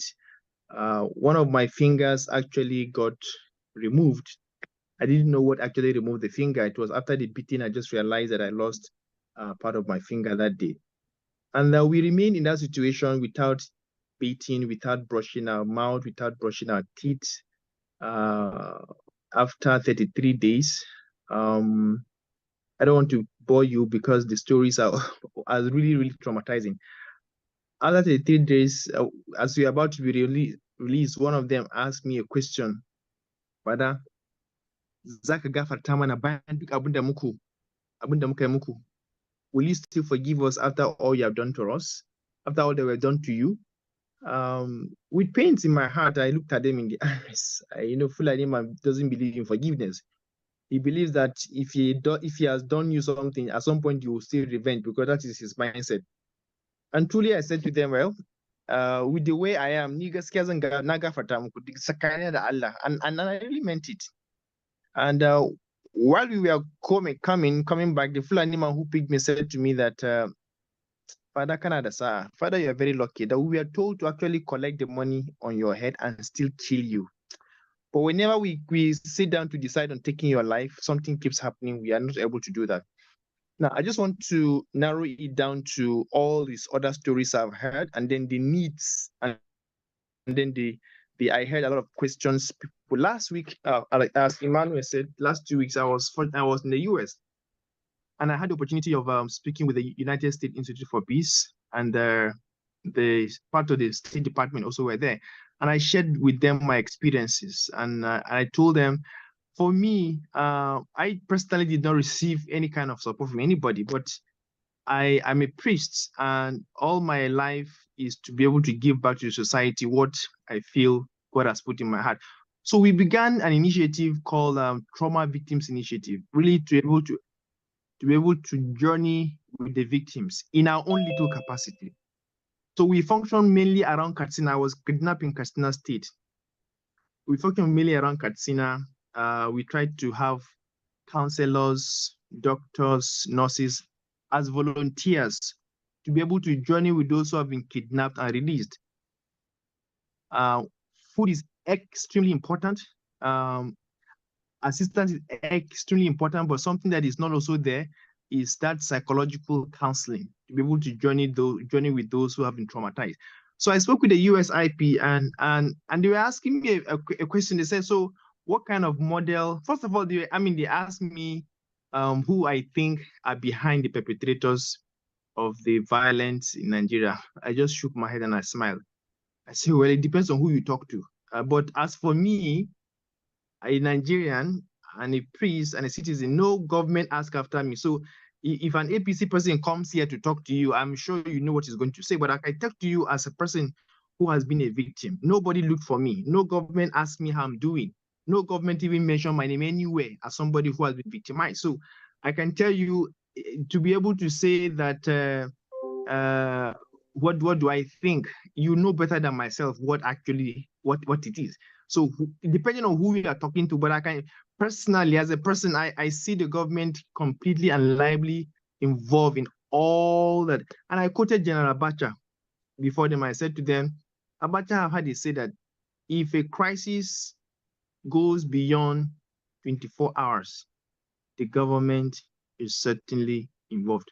So the USIP, you don't need to ask too many questions. I didn't look too far to know exactly who and who is behind what is happening. So basically, for me, I came out by the grace of God. I came out humiliated. I came out. I went through the worst trauma, through the worst humiliation of my life. But when I came out, I said to myself, well, let this be a stepping stone into joining with those who have really gone through this crisis. So last week we began, having sessions with many victims of trauma around Zamfara. So we every month we try to take like 10 people to be able to assess them, listen to their stories, journey with them. Whatever little contribution we can give them, we look for it and we give it. But there was one particular story I heard in one of our sessions for last month rather, and I'll just share with you because we have an ongoing session with some of the victims. One of those who shared with us last month gave a story of his own personal kidnapping, and his kidnapping was, of course, the normal thing. They'll pick you, you journey for days, they'll beat you and all of that. But his own was very shocking to all of us. And I want to say it the way it is and the way we heard it. And anybody can confirm his particular story. I think his name is Musa also. Musa said when they picked them, they kept them in a cave. This is somewhere, I'm sure, around that Gwari. They kept them in a cave. And the cave where they kept them was a cave for a snake. But as of the time they kept them, the snake was not around. So the snake went on fishing. So towards evening, they were 4. After beating them, they tied their hands and tied their legs. Towards evening, the snake came back. And when it entered the cave, it must be a very mighty snake. The snake saw all of them. So it naturally became angry to attack all of them. So the snake was becoming violent, trying to get back at them. So the kidnappers ran to assist their victims. And when they came, they saw the snake trying to pounce on them. They were trying to kill the snake. So the victims who were on the ground said to the kidnappers, no, we shouldn't kill the snake. That we are the ones that came and met the snake in his house. What we can do is to appeal to the snake to please be patient with us. We are here on some kind of unfortunate circumstances. In a short while, inshallah, Zamu Barnam, we'll live here. So the kidnapper now said to the victim, because when Musa was telling this story, everybody became scared and afraid. He said, well, so if you tell the snake this, will the snake say, well, let's try. So they now turned to the snake and said to the snake, please, we are not going to kill you. We are not going to fight you. Forgive us. You can see we are harmless. Our legs are tied. If you can just move away. we're not going to kill you. So the snake became less aggressive, came down, and moved further away to a tree. Instead of staying inside the cave, he went and stayed beside the tree. And the snake will go out in the morning and come back and stay close to this tree without touching and harming the victims who were already sitting in this cave. And I think they said they were still there for the next 2 or 3 weeks in that situation with their legs and their hands. So the kidnappers still did not move them away, even after they have seen that they are keeping them in the house of a snake that has an established residence there in that cave. So those are the kind of stories we hear from our victims every year, every month. And like I said, when I was listening to Masara and to Dawson and many others, honestly, I feel really, really traumatized. So what are the needs?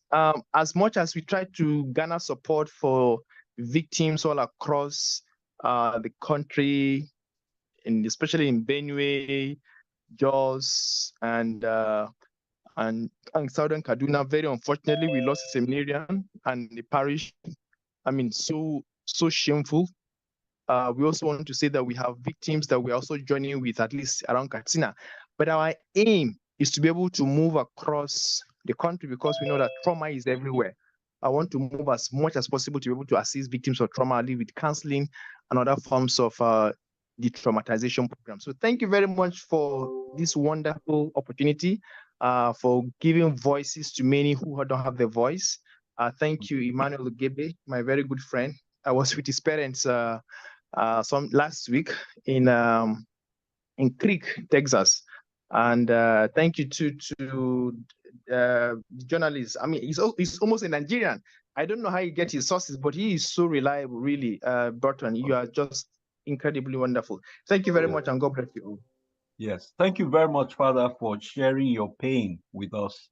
And again, you know, we all know the story of Leah, the young high school kid who refused to deny her faith in front of the terrorists and has been taken and is in captivity now for almost 5 years. Reverend Steve is one of such courageous people because they didn't know who the Reverend Father was, and he identified himself and offered himself to be taken and for the others to be left. But let me add a part of his story here, which is that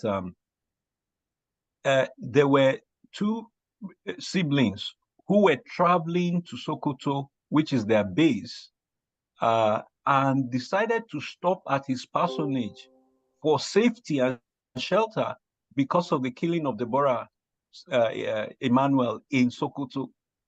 That was how they stopped at his parsonage. There were riots in Sokoto after Deborah was burnt alive. And for their safety, they stopped at his parsonage, only to be abducted from the parsonage. Now, for all of us, we know that parsonages are places of shelter and refuge. In most countries, they're recognized in international conflict as safe havens. Unfortunately, in Nigeria, they've become targets. But this is very interesting. One of the siblings was a Muslim and one was a Christian. And when they were abducted, the terrorists, when they found out that the brother was a Muslim, they said to him, if you had fallen into the hands of another gang, they would have let you go because you're a Muslim. But our own particular gang, we do not release Muslims who are together with Christians. Can you imagine?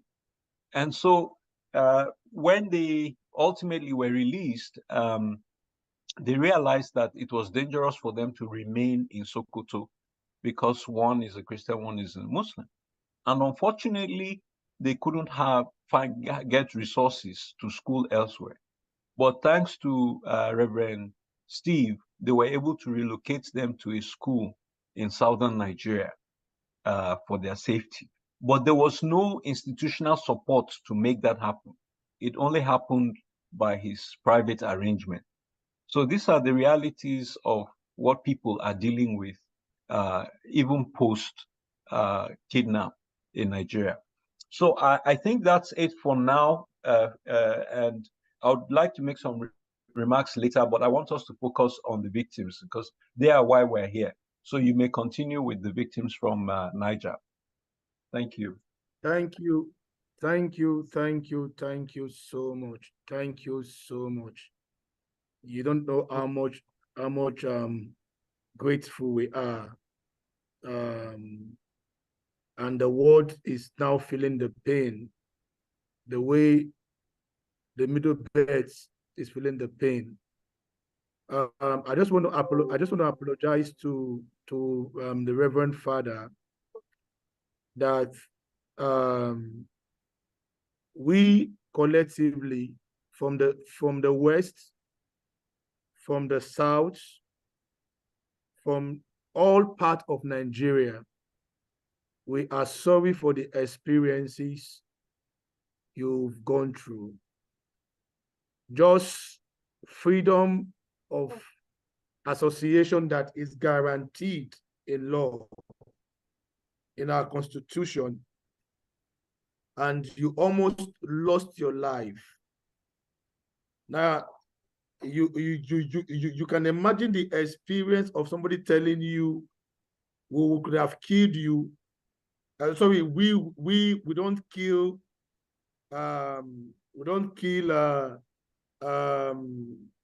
Christians that we see with Muslims. So imagine what happens. Everyone in the MidleBelt has become a chess in this broad business, transactional terrorism. And everyone, let the world knows that those that kept mute, those that kept quiet in the face of ridicule, when the stone of justice will fall, it will come upon both the innocent and the non-innocent.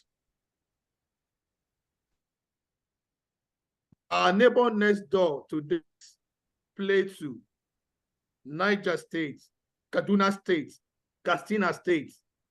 If you think you are in Lagos and you refuse to talk, you think you are in Abuja, you refuse to talk, you could be our neighbor next door.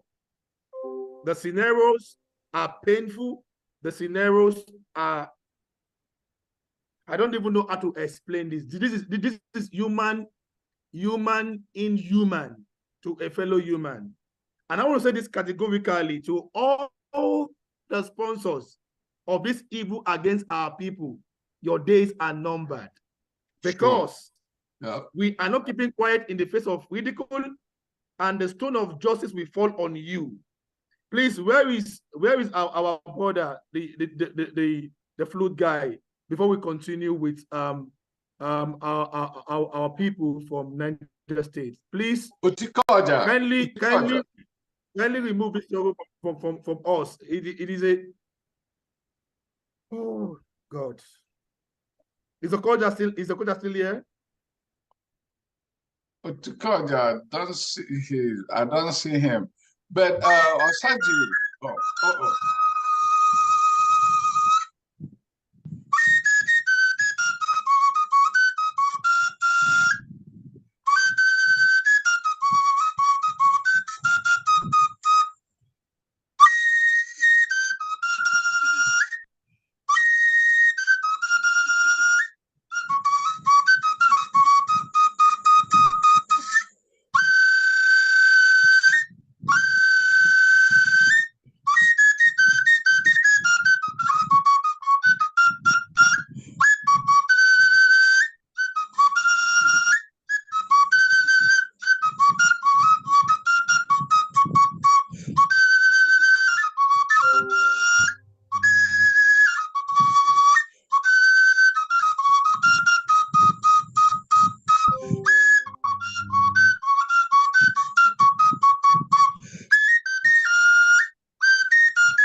May the soul of the departed. May the soul of the departed across our nation. May their soul rest in peace. Through the mercy of God, rest in peace. We are telling Muhammad in Castina, you do not die in vain. You are a Nigerian. You are a citizen of the Federal Republic of Nigeria, and your blood is not wasted. Amina in Niger State, you do not die in vain. Matthew in Taraba, you do not die in vain. The nation of Nigeria failed you. And this is why we are crying that the evil that they did, that was committed against you, your family, some of them were killed, some of them were burnt alive, some of them were raped. To Malam, you might not be with us on this conference, but your spirit is here because you are the special guest of honor. Malam, whom spoke against this banditry, and they came to your house, rape your wives before you, rape your children before you, kidnapped your little children, set your house ablaze, and also kill you. Please have mercy upon Nigeria. We are saying that when you are in Nigeria,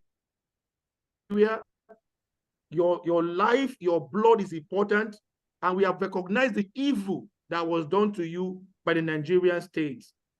Please, please, and please, may your spirit not haunt the land anymore. We will speak on your behalf.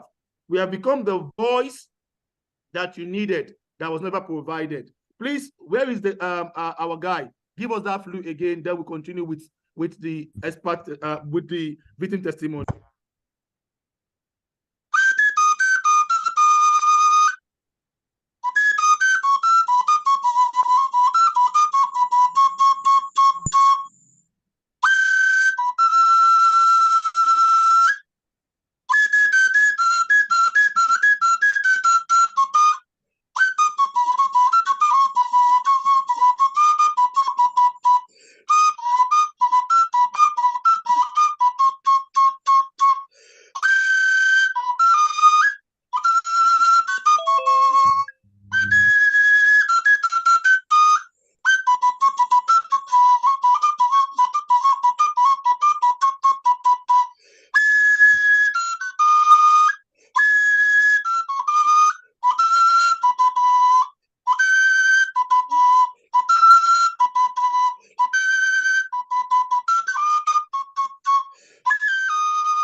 I have a follow-up question from the chat for the victims.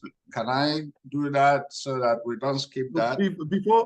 Before you do that, please, Reverend Father Stephen, we are sorry for what has happened to you.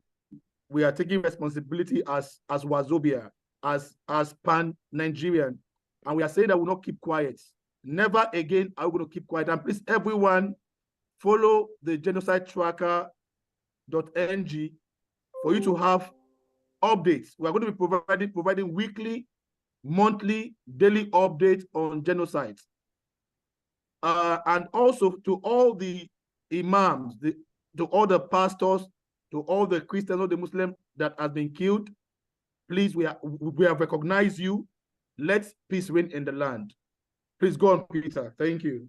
Osage, Peter, before you go on, I can relate to the story of the snake, which reminds me exactly of my Biafran experience in Afia attack in 1969, 1970, when the Civil War, Nigerian Civil War, just ended. And I was chased into an anthill by the Nigerian soldiers. What I ran into there was a cobra snake. And I was there for eternity. They didn't know I was in the anthill. People hear stories and they think, oh, it's just fairy tales. They are not fairy tales. They are real.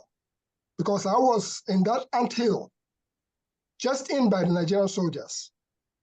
And I was there for eternity until Nigerian soldiers passed. And as you can see, I was faced between the Nigerian soldiers and the snake. I chose the snake. Because after being scared down by the snake, and the snake realized I was not harmless. I was harmless. I didn't come for him. The snake decided to retract and left. So to all the watchers, all the viewers that have just listened to that story about the snake, it is real. It's been a personal experience. And this is many years after the war have ended. And they said, no victor, no vanquish. I still stand on my statement. There's been a victor, there's been a vanquish. Thank you. This is Thank you, Igbo Basics. Igbo Basic. Thank you. So for Adam, if you may describe, if you remember, they wanted you to, if you can describe the people that kidnapped you, you know, because we are very close to them. If you can describe that person any day, the person, I think, that killed somebody, if you any day in the coming years, the person is brought to you, can you remember them? If you still have a vague idea, we want you to start putting a sketch down. That is one comment that came across. Then, to all the victims, do you know the name of the firm or individual that owned the mining factory in your area? Is it the government? Is it an individual? Have you had a name of a company that owns that? So our people wants to know. And then a young lady said they were kept for days in captivity. Someone wanted to have an idea how many days. So these three questions, I hope the person that brought them is here. If he can tell us or give us answer to these questions. Thank you.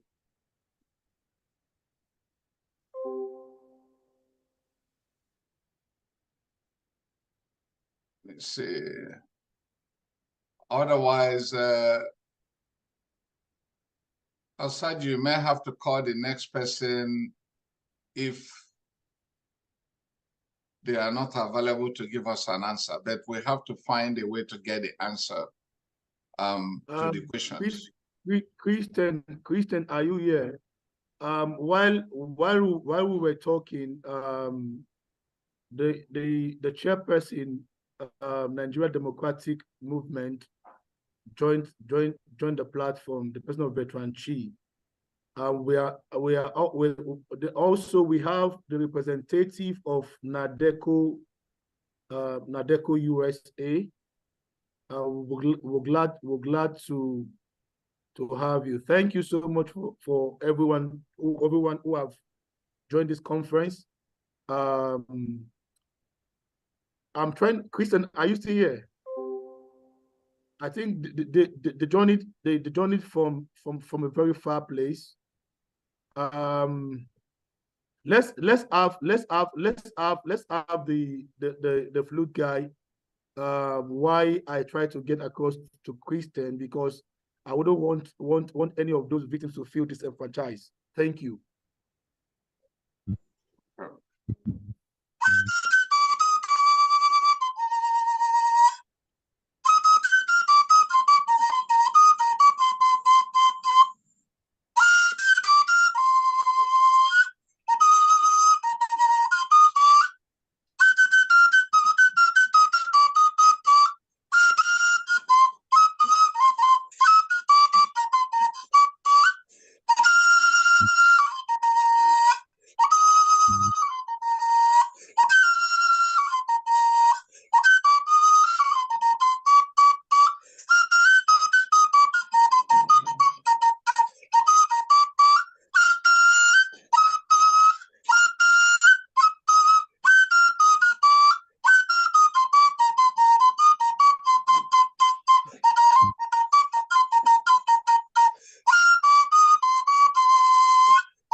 Thank you so much.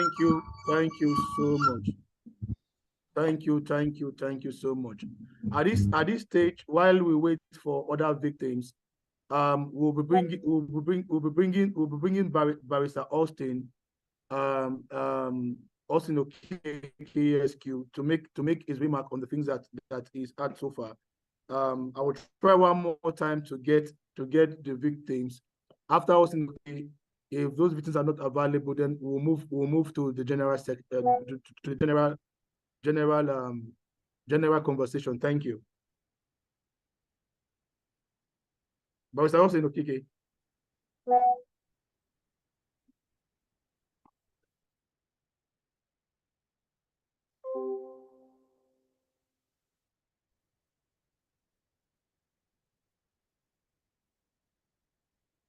Okay, if Austin Okeke is not available, just to balance the report, Madam Stella, please kindly take the report for Benue State. Yeah. General conversation will make our remarks and recommendations to the government, then we'll end the conference. Madam Stella, please. Emmanuel Ogembe's hand is up, just to let you know, as soon as Madam Stella finishes. Okay, Emmanuel, please go on while we get Madam Stella to get the report for Benue ready. Thank you. Okay.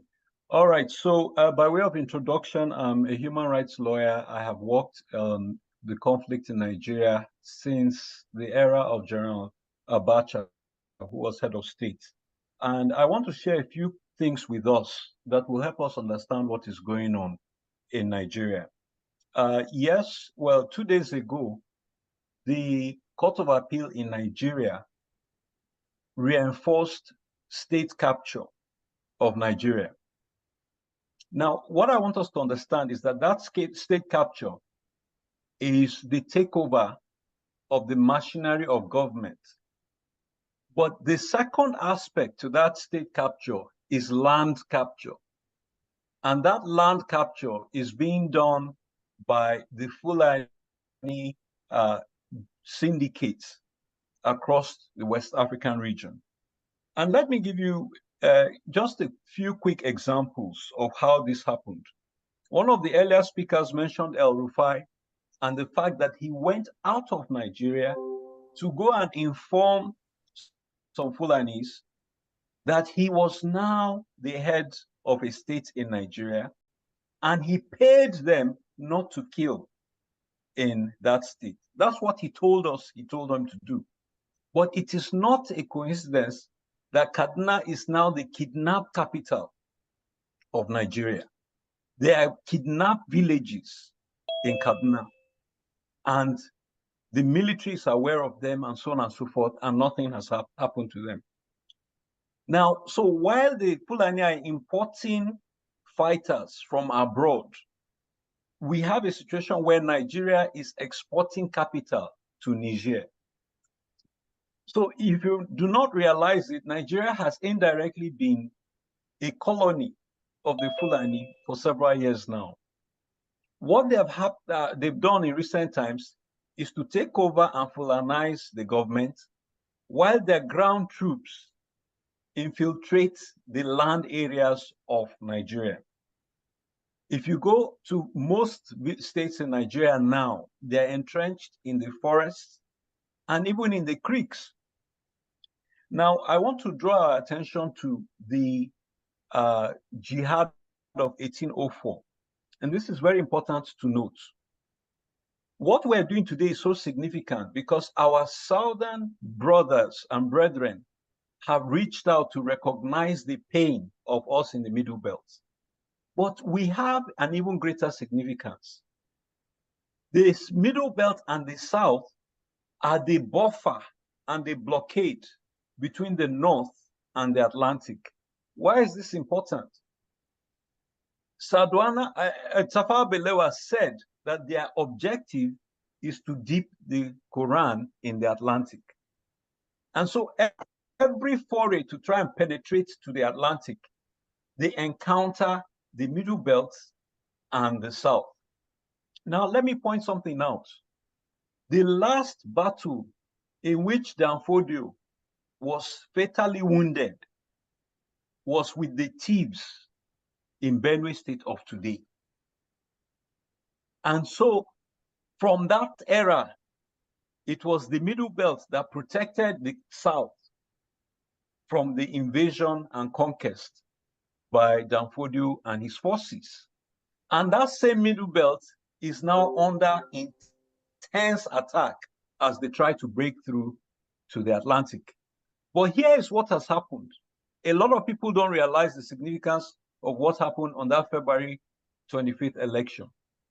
We saw somebody from the South who decided to take the Atlantic to the North.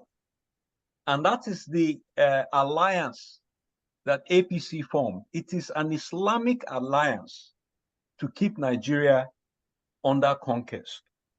Now, let me point out a couple of things here that I think are highly significant. One of our speakers talked about what happened in Kaduna State. El Rufai, the same man who imported Fulani killers into his state and made it the capital of kidnap in Nigeria, that same man wanted to redesignate areas, Christian areas of Southern Kaduna as emirates. And the one Southern Kaduna chief who resisted it went for a meeting with El Rufai, and on his way coming back from that meeting was ambushed and killed. And the areas in his state that had resisted the emirates designation were carved out as emirates. That's Kaduna State. Let us look at Plateau State. In Plateau State, between Bauchi Plateau and Kaduna State, over 200 communities have been taken over, displaced and taken over by Fulanis in the span of about 10 years. Over 200 communities. Now, here's what is intriguing. In Plateau State, those communities were renamed with Fulani names by the occupiers. And here's what is even more bizarre. The federal government awarded and approved projects to be conducted in those occupied communities using the names that the Fulani occupiers gave on them. If you had any doubt before now that there's an orchestrated policy of displacement and occupation, this is the proof of that happening in Nigeria. In Benue State, we know the situation as well. We have hundreds of thousands of farmers who are displaced and are in the IDP camps for years, threatening the food security of the MidleBelt, as someone earlier mentioned. Except that since last year, the Fulanis have been going to attack the IDPs in the IDP camps. So it is not enough that they dislodge them from their villages. Now they're dislodging them from the IDP camps. Now, I was in Plateau State on a fact-finding mission in July and in August. Sorry, in June and in July.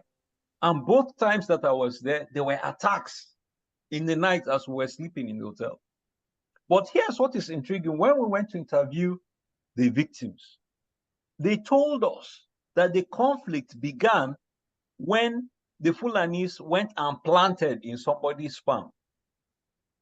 It's very important you understand this, because in April, I went to investigate a massacre in Benue State.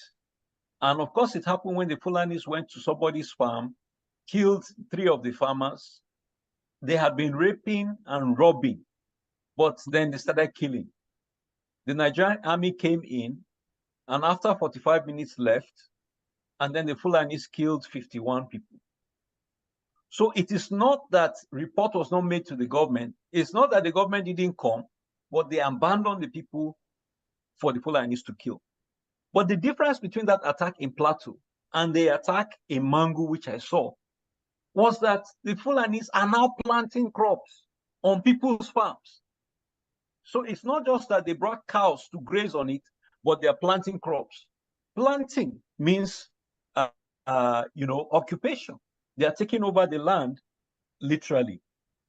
So the last example I want to give of what has happened is recently I was alerted to the fact that 15 bulldozers were brought to Imo State, to a village in Imo State, and they cleared and destroyed farms and even demolished fences and structures. And what they're being told is that the governor has given approval for rugas, Fulani rugas, to be built in those communities. So the summary of what I'm saying is that the state capture, which we saw the day before yesterday, and the land capture, which has been going on for years, are consolidating into a colonial Nigeria where we are the subjugated ones. And we need to understand the significance of what is happening. For so long as we look at it, you know, in an isolationist perspective, that, oh, this happened in Jos, this happened. No, no, no, no, we will not get it. The big picture is that Nigeria is being colonized by an Islamic amalgamation between the Southwest Muslims and the Northern Muslims. And the Middle Belt and the South, unfortunately, are the victims caught in between them. So those are just the few remarks I wanted to draw to our attention. Thank you. Thank you, Dr. Emmanuel.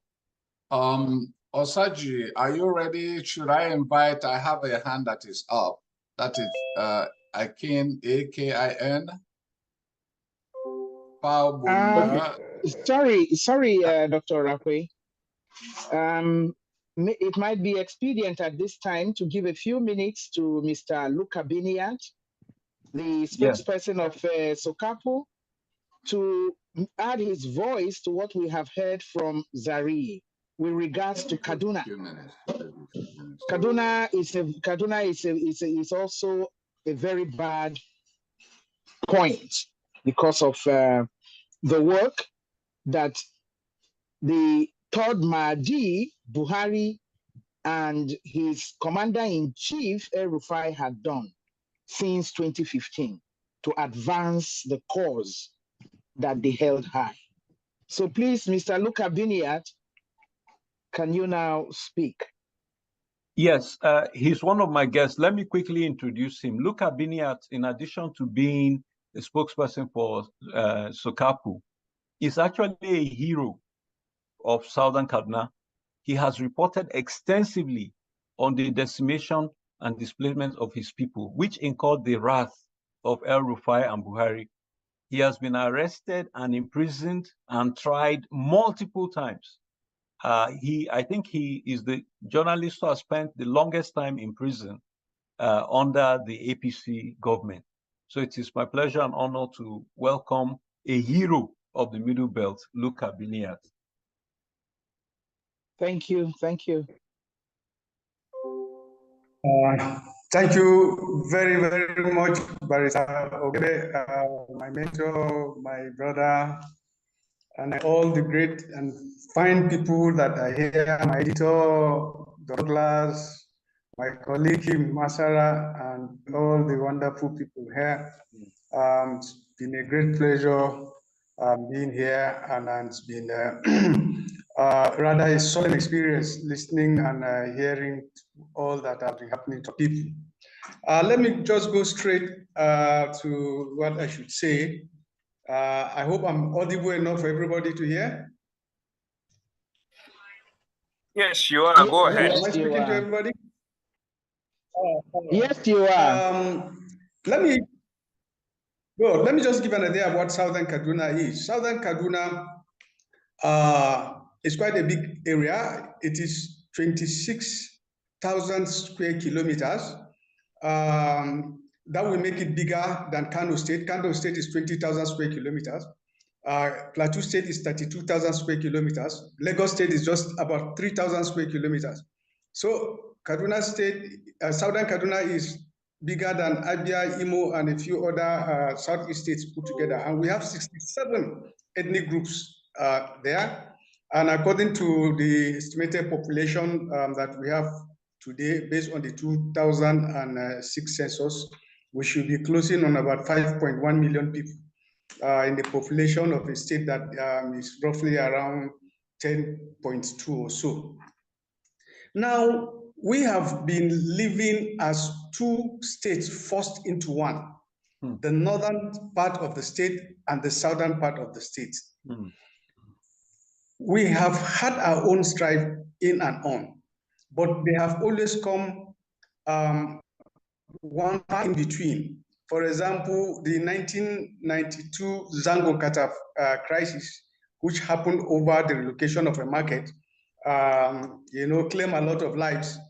That was in 1992, but it took up to 1987 to have the next violence, which was the Kafanchan College of Education riot, when a female Muslim student went and attacked a Muslim convert to Christianity, Reverend Mohammed, accusing him of, lawfully quoting the Quran. That riot snowballed into many cities in Kaduna State. So it took between 1992 to 1987 to have that. Then after that, there was some peace. Then until the 2000 Sharia riot, when Kaduna State House of Assembly wanted to impose Sharia rule over the entire Kaduna State. When the Christian Association of Nigeria started a peaceful demonstration, the Muslims youth attacked them. And before you knew, the reaction was very bloody. So after that, there was another riot again, which was the Miss World Beauty Pageant comment made by a columnist, or is it a writer with this, who made a comment about the girls being so beautiful that even if the prophet of Islam saw one, he would have loved one. So that was it. And all these things that happened, they have been very definite causes for them. Even some of the actors have been tried and all that. But what is going on today in Southern Kaduna is far different, because the stories will always be pointed, this thing has started before, it's not a new thing. It's not true. What is happening now is clearly different. What is happening now is pure genocide, where people will be sleeping in their homes and invaders will come at night, attack them, kill them, burn them alive, destroy their food crops. In fact, they will loot first, and then carry some of them away and then resell them back to their own people. And it is occurring every day. There is no single day that one form of attack or the other is not going on in Southern Kaduna. Unfortunately, maybe about 50 or 60% of them are unreported because of the remoteness of these areas. Even some of us will hear some of them weeks after they have occurred. Now, Southern Kaduna would have not gone under the barbarism which we experience today if Nasir El-Rufai had not laid that solid foundation. When Nasir El-Rufai came on board in 2015, he came there through what some of us view as a revolt against the PDP in Southern Kaduna, because the PDP had always claimed 90 to 95% of the votes against any other contending party for the governorship in Kaduna State from 1999 up to 2015. But when El-Rufai came, he got 45% of the vote of Southern Kaduna and won 3 local government areas, which was very, very unusual. So we thought that he was going to use that opportunity to say, well, these people are willing to walk away from their controls. But no, the first advance he made was to say that Southern Kaduna was just 30% of the population of the state. It's a lie, because statistics has shown that we are, in fact, a marginal majority. We are 51.2% of the population if you calculate the census figures of 2006. Now, he actually came when there were already Fulani invasions. But at that time, Governor Yero was doing his best to contain it. But as soon as El-Rufai came, he organized what he called, he formed a committee and said they should find out the root cause of the matter. And when this committee submitted their report, after a few weeks, he organized a press conference and he announced that he was able to trace the killers of the people of Southern Kaduna and that he had paid them. I was already identified as a black sheep by his government, and so they hardly invite me for any of their press conferences. But I had a reporter with me, so I sent her, and she came back with the audio. And then I asked my colleagues, is it what the governor said? I had them on tape. He said that he was able to trace the killers of our people. They said, yes, he said so, but that they were under instruction not to report it. I said, how could that happen? Such a very grievous issue, and nobody's reporting that. I said, I'm reporting it. So I was the one that actually made that report. We paid Killer Hearts men to stop killing people in Southern Kaduna. It was my report. And that was one of my sins that El-Rufai had against me. Now, immediately that was made known, documents are there to show that the killing intensified from Goska to Ninte, from Angwamagaji to nook and crannies that were otherwise thought as impossible to penetrate. These people came and started killing and killing. And surprisingly, El-Rufai, instead of taking measures to stop them, was busy intimidating our elders, speaking tough against Christian leaders, saying that they were lying, they were exaggerating it so that foreign donors will give money to them and all that, and that because he refused to, back down to their blackmail, to give them black envelope and all that. And then he started arresting people, and then he started stamping up, and the killings continued. With all the displacement that was going on, El-Rufai had never one day put his foot on any of these communities. He had never one day sent 1 naira or let's say a measure of food to these people. All he does is to come on national TV and to lie and try to downplay it. And people like us will go out of our way, will enter these communities, risk our lives, and then write the report. Not only report, we'll write features and try to educate the world about what was going. In fact, I took most of these risks because it was my own community, and I had no choice than to do what I could do to lead my colleagues. So I was always the one that was bringing these stories and giving it to my colleagues. Those of them who had guts will use it.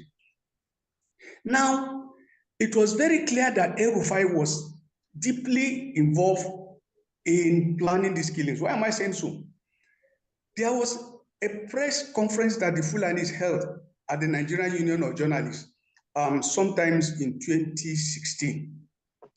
They left the office of the then media advisor to El-Rufai, who eventually became his Commissioner of Internal Security, Samuel Aruan. It was him that drafted that statement for them. And they came to NUJ to read that statement against our own people. So we knew that El-Rufai was working in tandem. In fact, he was the architect-in-chief and the protector-in-chief of the Fulanis. So all that happened under El-Rufai's tenure was to give the Fulanis a base. And there was one profound thing that he did when he came. And unfortunately, he always used our people. There is a place called Laduga Grazing Reserve. It is not an official grazing reserve, actually. It was 74 square, no, it was 32,000 hectares. When El-Rufai came, he expanded it to 74,000 hectares. 74,000 hectares is a very, very large area. In fact, it's larger than so many local governments put together.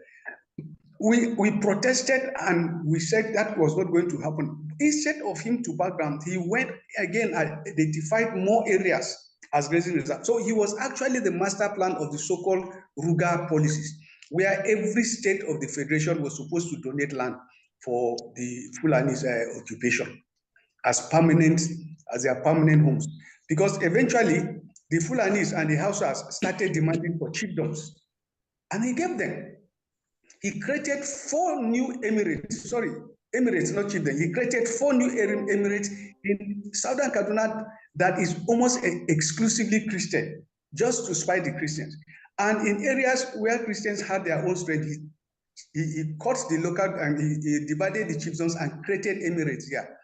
That of Adara chiefdom, you know, over which their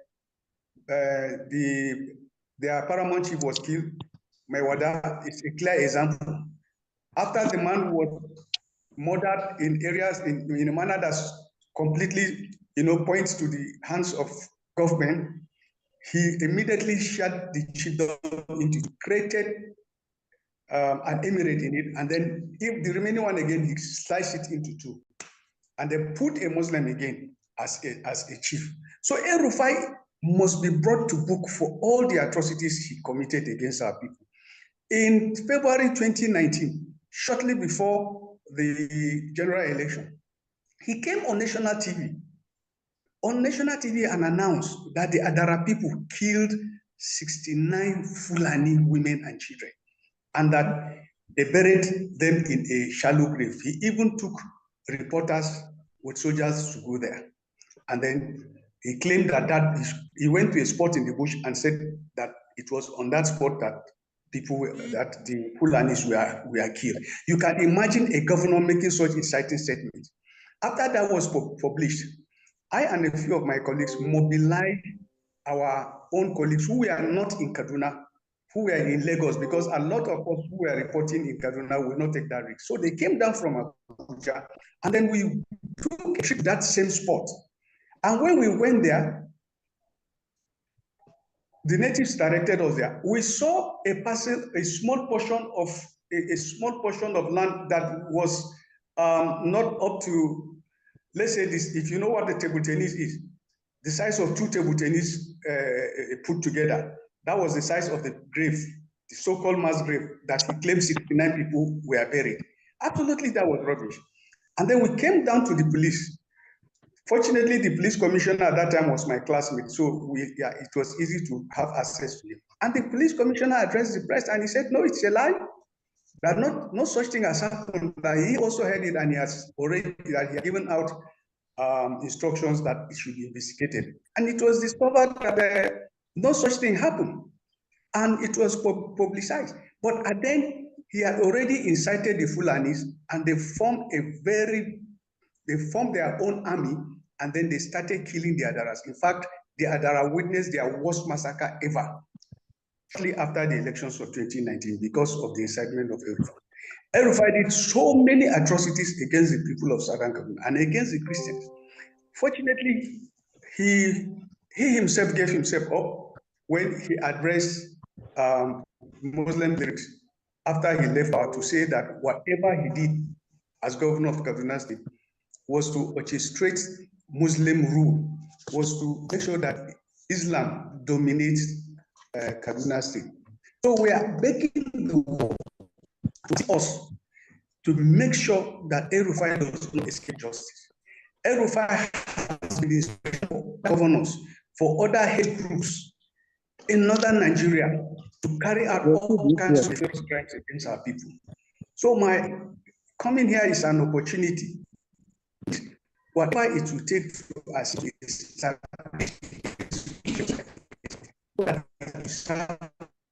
very much appreciated. As I speak today, not less than 245 communities on record.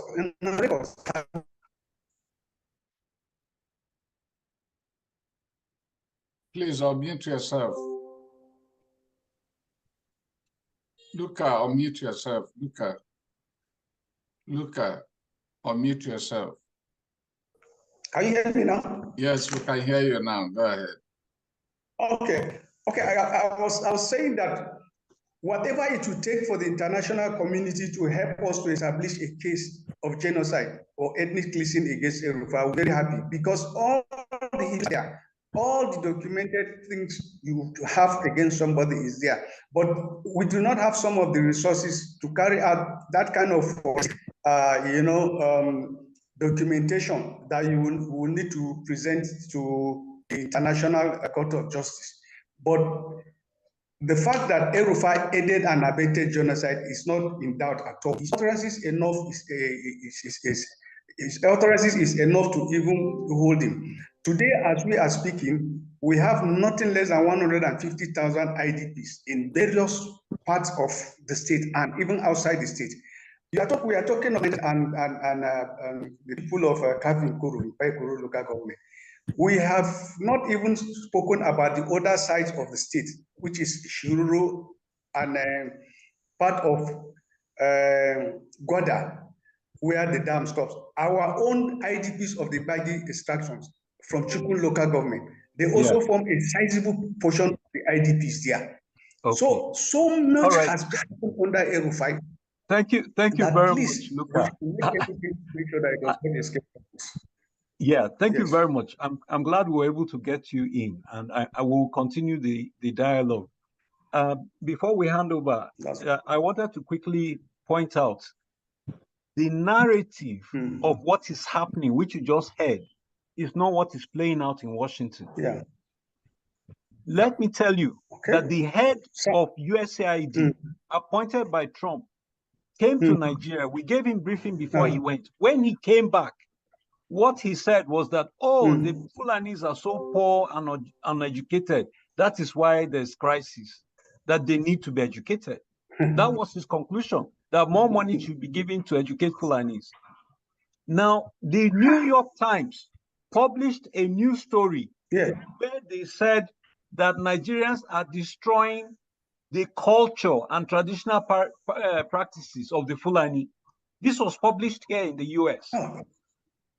Now, let me even point out that the US government issued a report this year about how the Fulanis are being persecuted in West Africa. So Jesus Christ, a long way to go. If we had had time, I would have shared all of those links here. We have a long way to go to change the narrative, because we are now being cast as the oppressors and they are the victims. It was so bad that one professor from Nigeria came here, the one who was who did embezzled money at the insurance agency, came here and he attacked the Americans and made a lot of terrible statements. So that has made the Americans to continue to even amplify their false narrative as well. So this event is very epochal because we're beginning to understand the urgency of reclaiming the narrative. Thank you, Dr. Emmanuel. We definitely need all the information, all the links, please. You also forgot to add that the claim is because of problem with the weather, so they say all kinds of stuff. Akin's hand has been up. Let's take a question from him, please. Akin, sorry, I need running out of time. Dr. Peter, please, sorry. Before Dr. Akim is a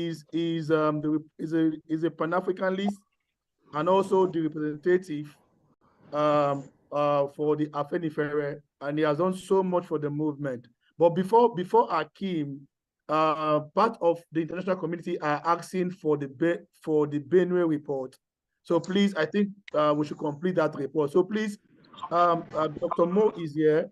Is the chairman of YellOut Nigeria.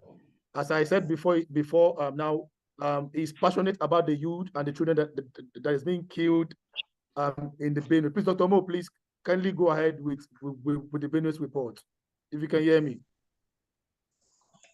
Yes, I can hear you. Can you hear me? Yeah, we can hear you, sir, please. I can hear you, sure. Okay. For the sake of time, maybe I just... After Dr. Mo, then we'll move directly to Dr. Akim, then the general conversation, 5 minutes for each of the platform that's available here. And then we'll come up with a comprehensive resolution, and we move on. Thank you so much. So thank you so much for your patience. Dr. Mo, please go on. Could you turn your video on, please, Dr. Mo?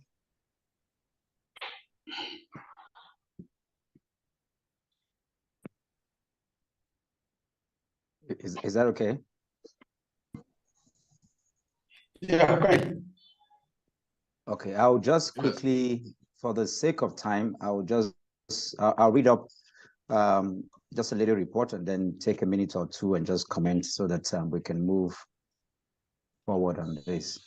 Thank you, the Luca, for the report on Kaduna. I work very closely with late Bishop Bugobri. I was born in Kaduna in the 70s and all of that. So Kaduna is home for me. As a matter of fact, I consider myself from Kaduna, and my father is from Benue. Benue is not, my link to Benue has to do with the killings and what is going on and then political affiliations, but Kaduna is considered home for me and my birthplace. However, everything to do with the emancipation of the middle belt of Nigeria is something that is at home with us. And I pray, and I'll make a little more, just some comments at the end of the submission so that God will help us to be able to work together, especially with the political leaders from that zone, so that we can help, move forward and give correct perspective where this is concerned. 2 weeks ago exactly, I was in the UK, and I had a sitting with the echelon, and I'll also make a remark on that. But very quickly, on the Benue report, exactly on the 2nd of February, Governor Samuel Otom said that 600 persons were killed by the armed Fulani herdsmen who have in the last few years staged ceaseless attack on the communities in the state. The attack also have left the state grappling with over 2 million internally displaced people who are living in their conditions in various IDP camps across the country. The Benue, the attack on the Benue farmers assumed a dreadful dimension, especially in 2017 when the herdsmen increased the tempo of the attacks across the state. Violence, they disorganized the social economic living condition of the state. The government responded by enacting open grazing prohibition and ranches establishment as a law on the 14th of May in that same year, 2017. It is public knowledge that right from that day, the law came into effect. An umbrella body of the nomadic herders boldly came out with impunity to say that they would never obey the law.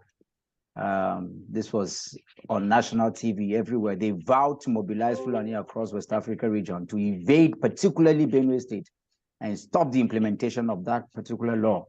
They actualized, they intensified their threats in 2018, especially at the crossover the new year, when they carried out simultaneous attacks in Goma, in Logo, and other neighboring local governments, killing about 73 people, where painful mass burial was given on the January 11th of 2018, and it was watched across the world. The Fulani's herdsmen attack in the various parts, continues and caused a very huge humanitarian crisis, resulting in the killing of over 600 people, and the displacement that continued across, and continue to increase the displacement as it stands right now.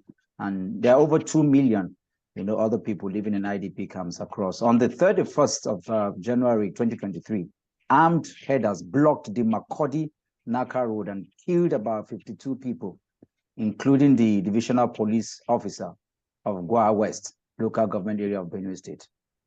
The Reverend Tortiv, His Royal Highness Professor James Ote, and Chairman Council of the Chiefs, has spoken out, against the killing in Benue State in an interview published in the Guardians of 13th of January 2018. And he expressed sadness of the barbaric and unprovoked attack that has continues to happen in this region unabated. Exactly on May 22nd, 2021, Fulani herdsmen struck at the Shitam Mbagina, a chief community in Benue State, and killed over 36 residents, including students, of the College of Education in Katsina Ala. They stormed the community in the early hours and carried out, this massacre. Massacre resulted in Nigerians retweeting and hashtag Benue under attack, lamenting the ineptitude of the federal government and the agencies to address the genocide situation. Gandoki of Benue State wrote in tears, and several other people from the states have continued to lament, and cry out, to say, what is really the crime? What is the crisis? The Idoma Association of Lawyers also added their voices to the ongoing massacre, condemning the senseless and ceaseless killing of the people of Benue State by the Fulani herdsmen. The group said the killings were nothing else but genocide. According to the group, the killings commenced on an extermination scale in February 2013. First stage of the of this particular killing, began with the Agarian Agatu of the Idoma extraction, spreading afterwards like wildfire to several other areas of the Tiv community. Killings in tens of thousands of defenseless farmers and people. And I would say here particularly that when the killing of Agatu happened, I organized a protest in Abuja where over 3,000 people came out. We went to the National Assembly, we went to the police headquarters, to stage that. Abuja came to a stop, and in consonant with some other people, we were able to put Agatu on the map as a result of that killing, where over 500 people were massacred in daylight, and several communities of the Idoma community, about 44 houses were burnt to the ground, and that continued. On January 24th of 2007, 15 people were also killed by rampaging Fulani herders who attacked a village in Ipiga, particularly where I am from, a village also in Homini local government area of Benue State. On March 17th of that same year, no fewer than 20 persons were killed in a renewed hostility at the Mbanhemin community, West of the state. I can go on and on because the report is almost endless where it has to do with the killings in Benue State. A few recommendations were made, however, given the fact that unlike Kaduna State, in Benue, apart from the intertribal disparities that exist, because I'll say it here, and this is where sometimes it becomes very painful, because once our internal integrity is compromised, then we will not be able to deal with our enemies, squarely. I remember then when we carried out the campaign and we ensured that Agatu was, put on the map. It took Governor Samuel Otom, who is now shouting, 2 months before he visited Agatu. I waited for him in the office for over he came out and dispersed us, because Agatu, the Idoma speaking area was ravaged. But until his own, in quote, people are touched. And I'm saying this because until we are able to move this narration from the parochial limitations of our people, if you think you're not a Kaduna person, or you're not a Jos person, or you're not, regardless of where you are, we must deal with this thing. We must call evil evil, and deal with it across board, and until that is done, if Governor Samuel Otom has risen up to the occasion and not wait for his people, in quote, to be decimated, I think we would have done very much, in dealing with this, because we have an opportunity, unlike Kaduna State, where a man who is bent on ensuring that both those at the Kaduna South and the Christian communities are completely decimated. That's not the case of Benue State. So Benue State is unique, and is important for this report, to also have it, so that as we deal with it, we can understand some of the underlying tones, of what needs to be done where that is concerned, as something that is remotely a concern for the people, so that we deal with it squarely, and holistically. Otherwise, you have the kinds of report that they have in Washington and the depositions that are made. That has always been the equation in the last 20 years. Every time any killing is done in the MidleBelt of Nigeria, what is received in Washington and in other parts of the world is that the Fulani people, who are the repressed people, are the ones who are being attacked and being killed. It's not news story. And it's also important to know that the Fulanis, who are less than probably just 3 million thereabouts in Nigeria, are sitting on critical strategic positions. All of them. You know, the ones in the bush are just the foot soldiers. You know, and if you look at the Buhari's regime, where the echelon from the FCT minister to El-Rufai to GOC commanders in the military to Buhari himself, this is how they were able to, in the words of T.Y. Danjuma, collude and ensure that the decimation of Christians and other tribes in the Middle Belt were brought to its lowest ebb ever in the history, you know, of our country. And they continue to do so with some of their people in strategic position in the UN, in certain places and directorates in the EU, and even in Washington. This is no news. All over the world, this is what they continue to do, because again, the Fulani are among the most educated people in Africa, and they are placed all over the place. They are there in Ghana, they are there in Mali, they are there in Sierra Leone, they're all over the place. And it's important, you know, to have a broader view, even as we discuss this. And for them, it is an ethnic agenda for which a few of them are doing all they can to ensure that they entrench their leadership, particularly in Nigeria, and before they take over West Africa. This is very important. I'll just read some of the recommendations that were made as I close my submission on this. An independent panel of inquiry made of respectable stakeholders should prove the genocide taking place in Benue collectively. The federal government should up its game by deploying more boots on the ground. The leadership of Métis Allah Cattle Breeders Association of Nigeria should be investigated, and if found culpable, made to fight or, you know, see through the law.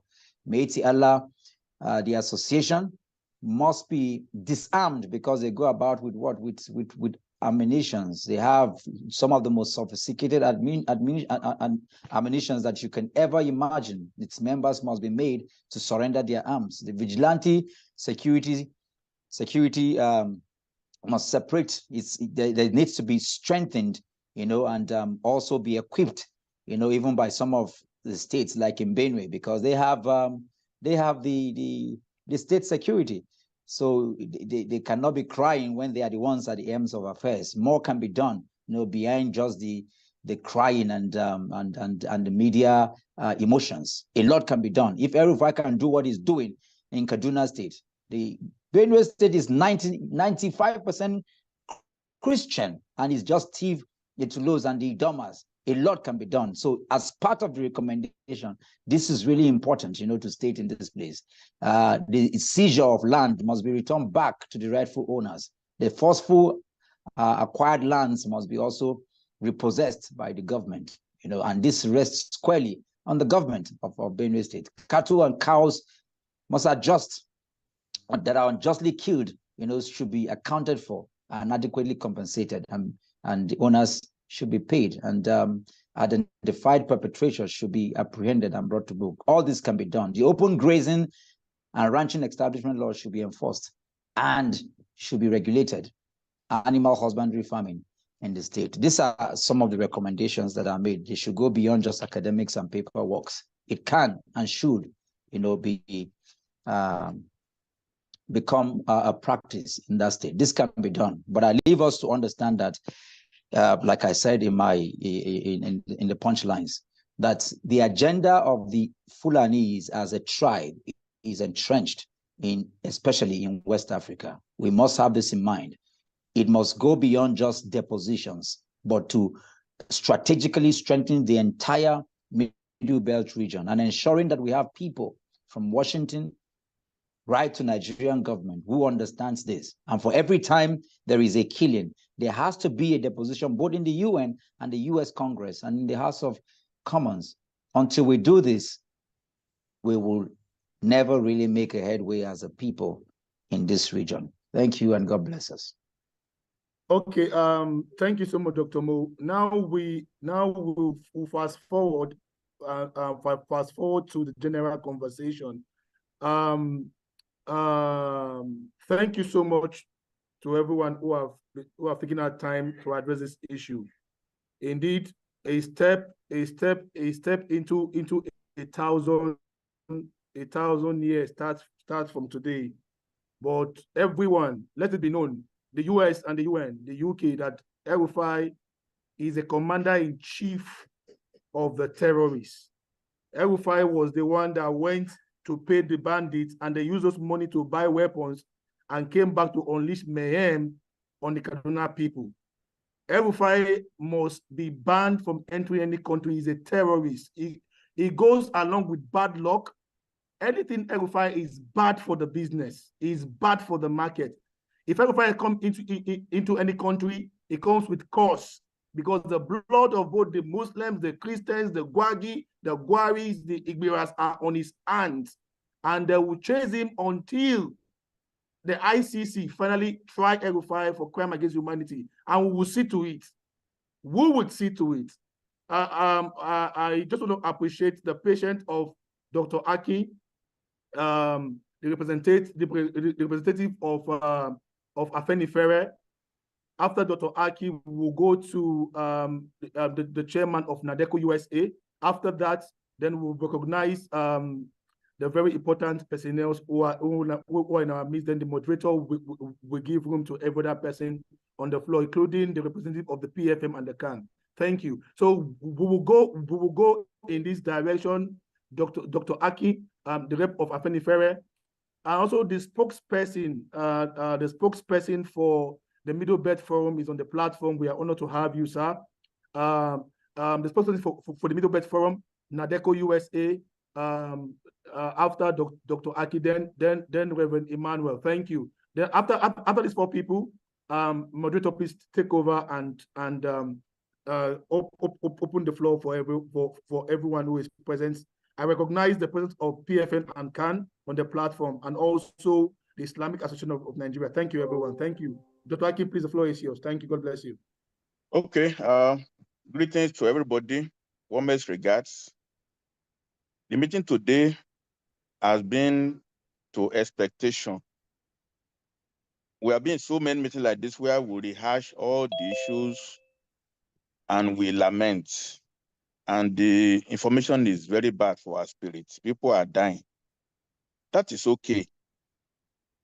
The next point is all our prayers, all our recommendations, whom are we directing it to?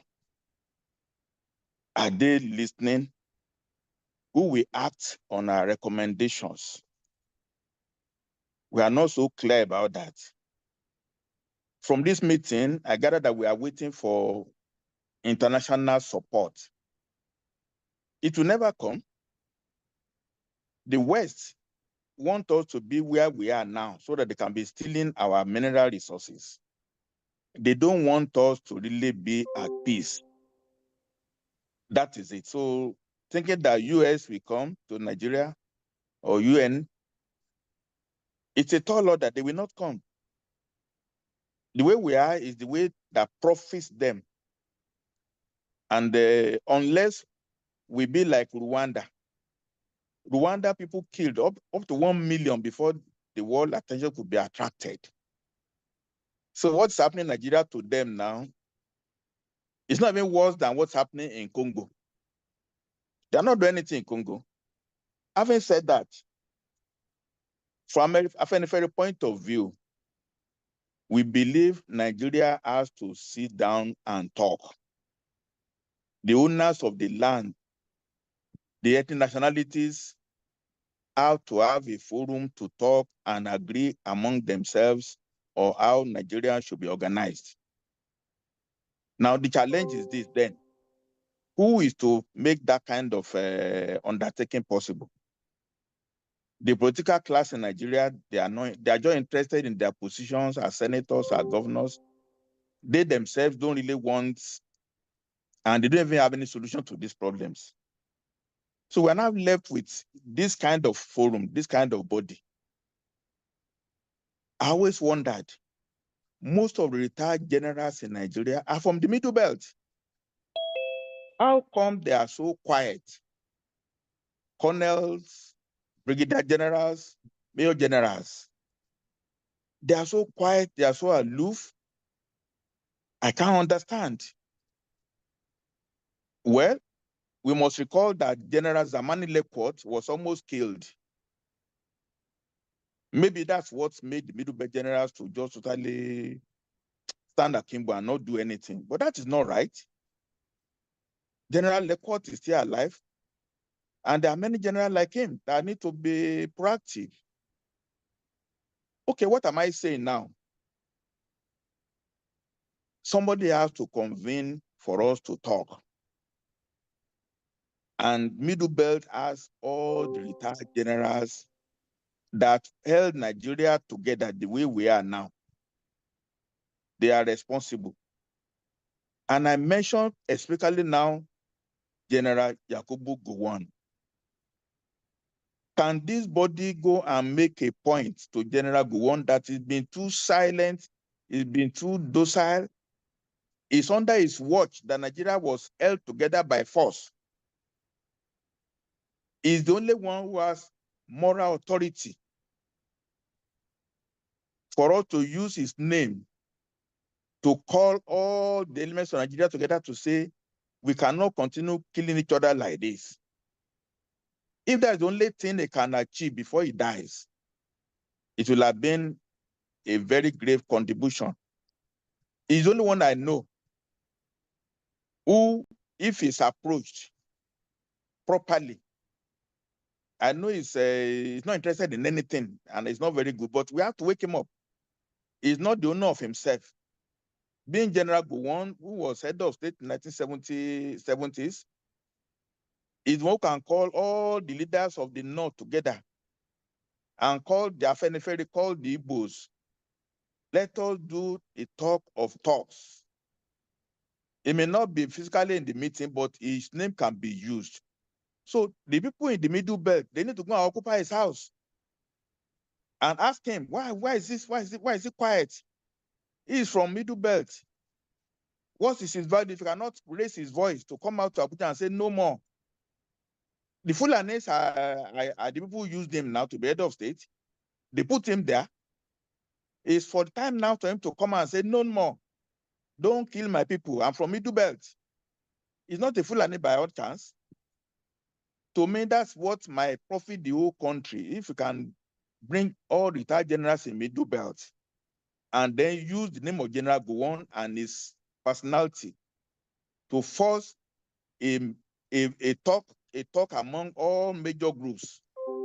Let the Fulani be told they cannot be killing other people anymore. And let everybody be told the rights and obligations in Nigeria. So my recommendation is for us to go after General Gowon. He's still alive. His name is worth more than gold. Then all the generals in the North, in the MidleBelt that are still alive, they have to wake them up. Nobody will do anything from you and from anywhere unless we solve our problem internally. Thank you very much. Thank you, Dr. King. Thank you so much. The meeting, we are taking note of all the suggestions and recommendations. Definitely, we will not give up until this issue is resolved. Otherwise, it will consume the entire Nigeria.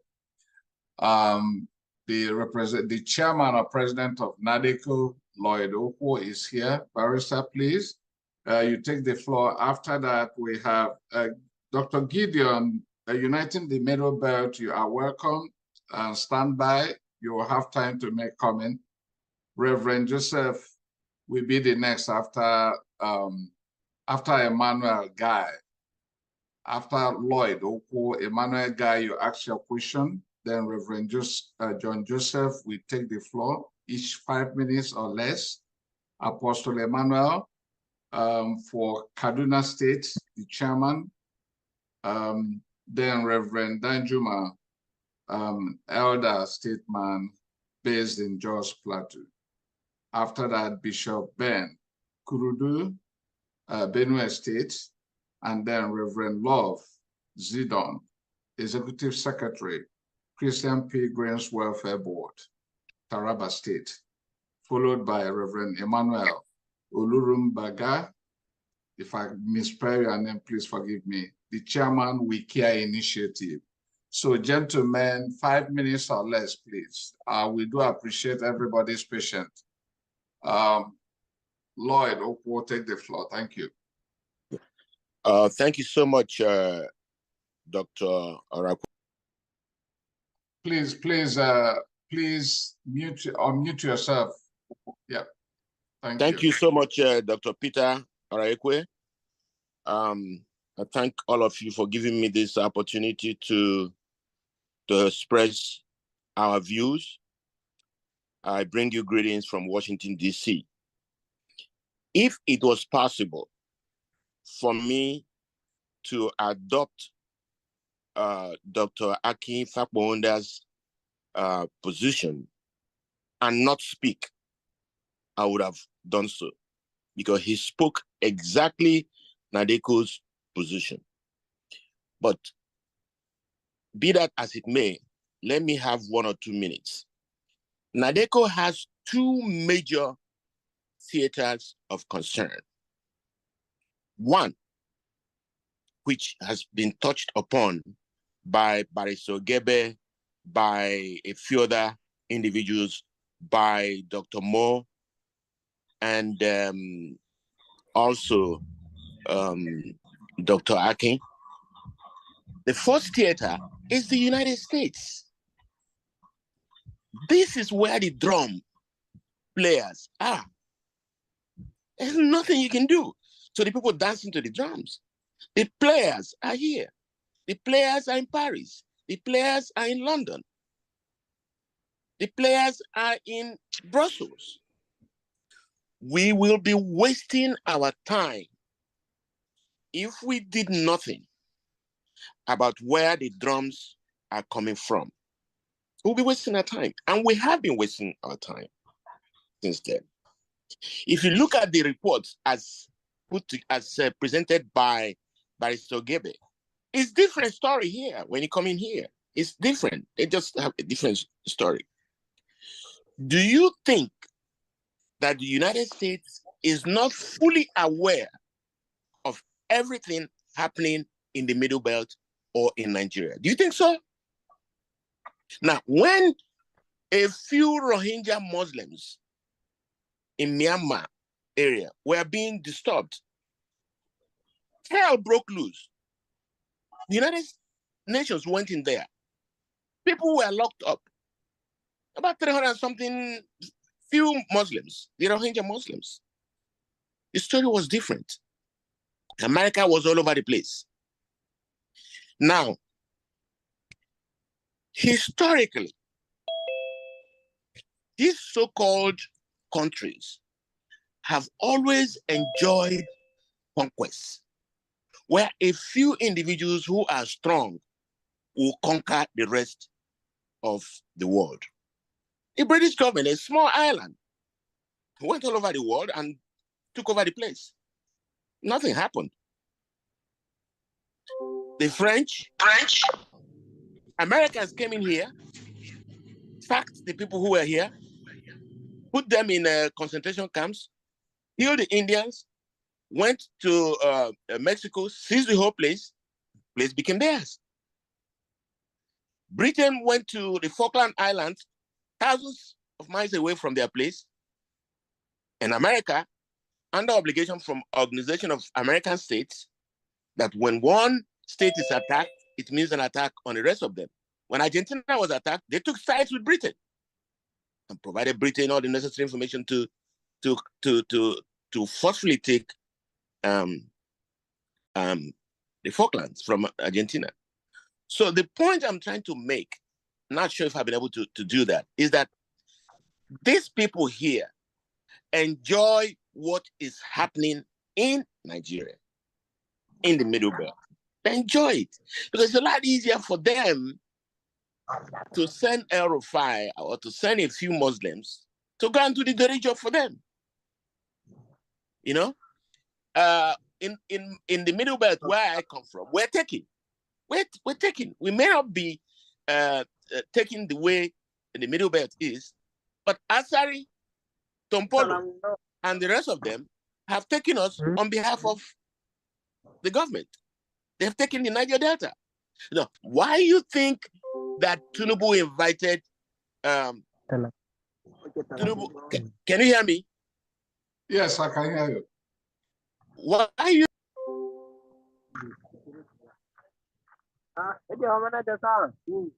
Did we lose you? What happened? Okay.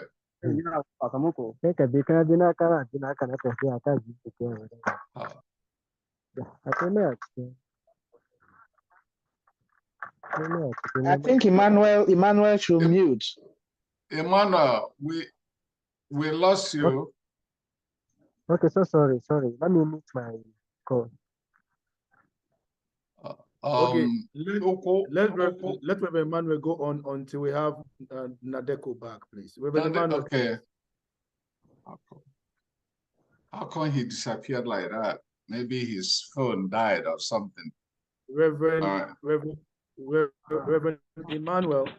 Oh, thank you. Chairman. Thank you, sir. Okay, I think that's my own Reverend Emmanuel, right? Yes, not you. Okay. I'm sorry. No, we care, sir. Reverend Emmanuel again. Am I right? Yes, Reverend Emmanuel. Sorry, Emmanuel Gie is not Reverend, but I can talk for sure if Okay. So. Yeah, go on, please. Okay, by way of introduction, I live in Calgary, Alberta, and I'm from Jos in the MidleBelt. And I run a non-governmental called Genocide Initiative, which is involved in helping the MidleBelt. And I also declare that I come from a family where I have Fulani relatives. So it is unusual and it's quite strange. In reality, we are killing others. Oh, okay. Yeah, hello. Okay. Emmanuel, please, could you hold on? NADECO just came back. Sure. Yeah, we lost you completely. So, all right, Yes, go ahead, continue where you stopped. I'm sorry about that. I was asking a rhetorical question. Why you think Asari Dokubo was invited to the government house? It's all part of that scheme. They find strong people to hold the weaker people. It's historical. It's all over the place. You don't play with a majority that is very weak. So, having addressed the US section, we have to be very strategic about what happens in the United States. And it's very critical. We have to put together a think tank to make sure that the American people know what is happening. American policymakers do know what is happening, but American people do not quite know what is happening. And this is 2023, it's the 2024 election. It's very critical. If we don't get it right this year, we will not get it right again, because everybody is looking for a bride. Everybody is looking for voters, the Republicans and the rest of them. So we must address the US segment of it. If we cannot address it, it's the whole thing goodbye, because there's nothing we can do anymore. Now, the Nigerian aspect, the African American used to have one saying, I've been down for too long, getting up didn't even occur to me. Nigerians have been down for too long that getting anything done by way of force or physical fight is out of the question, because they have been down for too long. They have been oppressed for just too long. In 1967 to 1970, we tried and nothing happened. So Nigerians are going to say, why are we going to even risk our lives? My son, come back home. Don't go out for that demonstration. Because before you were born, I tried it and you never worked it. Today, I'm 70 years old. And that's me talking now. So the Nigerian aspect has to also be taken care of. We cannot continue to back. We have to bite. We have shown our teeth for far too long, but we have not been able to bite. We have to have these two components put together. It is when we're able to bite that Washington will say, wait a minute. We may not be able to get that Niger Delta oil. That gas that will be going up to Morocco through Niger may not be able to come. So maybe these guys are woken up. Until we take care of these two-pronged areas, these two theaters, the Washington, and you can't take care of one alone. If you take care of one back home, They will tell you, well, you know, the West has a way of doing things. They were talking about sub judice. When a case is in court, don't comment about it. It's all lies. But a retired justice of the Supreme Court, a matter was in court, she came and gave a ruling. That's sub judice right there. You know, so we have to change the narrative. We cannot continue to abide by the so-called regs. When you want to take my land, you come by force. When I want to get my land back in Zimbabwe or South Africa, well, the courts are there. Why not you go to court? But when you came to take my land in the first place, you didn't go to court. Now you are asking me to go to court. That's a Western style of pouring eyes on us. So this body must address these two issues. One, how do we handle the United States so that we can get the word out? When you have op-eds written by Fulanis appearing in New York Times, as Ogebe said, you think that's a joke? That's not a joke. Those are major policy making processes. We need to have a think tank here. And I want to use this opportunity to inform you that NADECO Institute for Strategic Development in Africa is about to be launched. But we need something stronger than that to be very active in Washington to disseminate all this information on a per second basis. Invite policymakers, pay major lobbies. I heard the former Defense Secretary, Leon Panetta, on CNN talk about the killings in Nigeria without being prompted. Nobody paid him. It was an ad lib. He was asked a question and he used the Nigerian aspect to further elucidate his position. That's the kind of guy we need. You know, he was a CIA director, former Defense Secretary. You need people like that who will come out and say to policymakers, listen, there's something wrong going on in Nigeria. We must pay attention to it. The Washington side and the Nigeria side. Please, this house, before you leave, if you have answers to these two areas, we have won the game. But if you don't, the guy playing the drum here will continue to play the drum and the guy is dancing there. What boldness do they have in Nigeria to do what they're doing to Nigerians? What boldness is that? With Tinubu, with all the mess he has, the drummers are playing and saying, go on, we're behind you. Go on. We are going to meet you at the United Nations corridor to show the world that we are behind you. They are coming up now. So we're going to have to do something more than just barking and showing our white teeth. We need to really begin to bite, and thank you.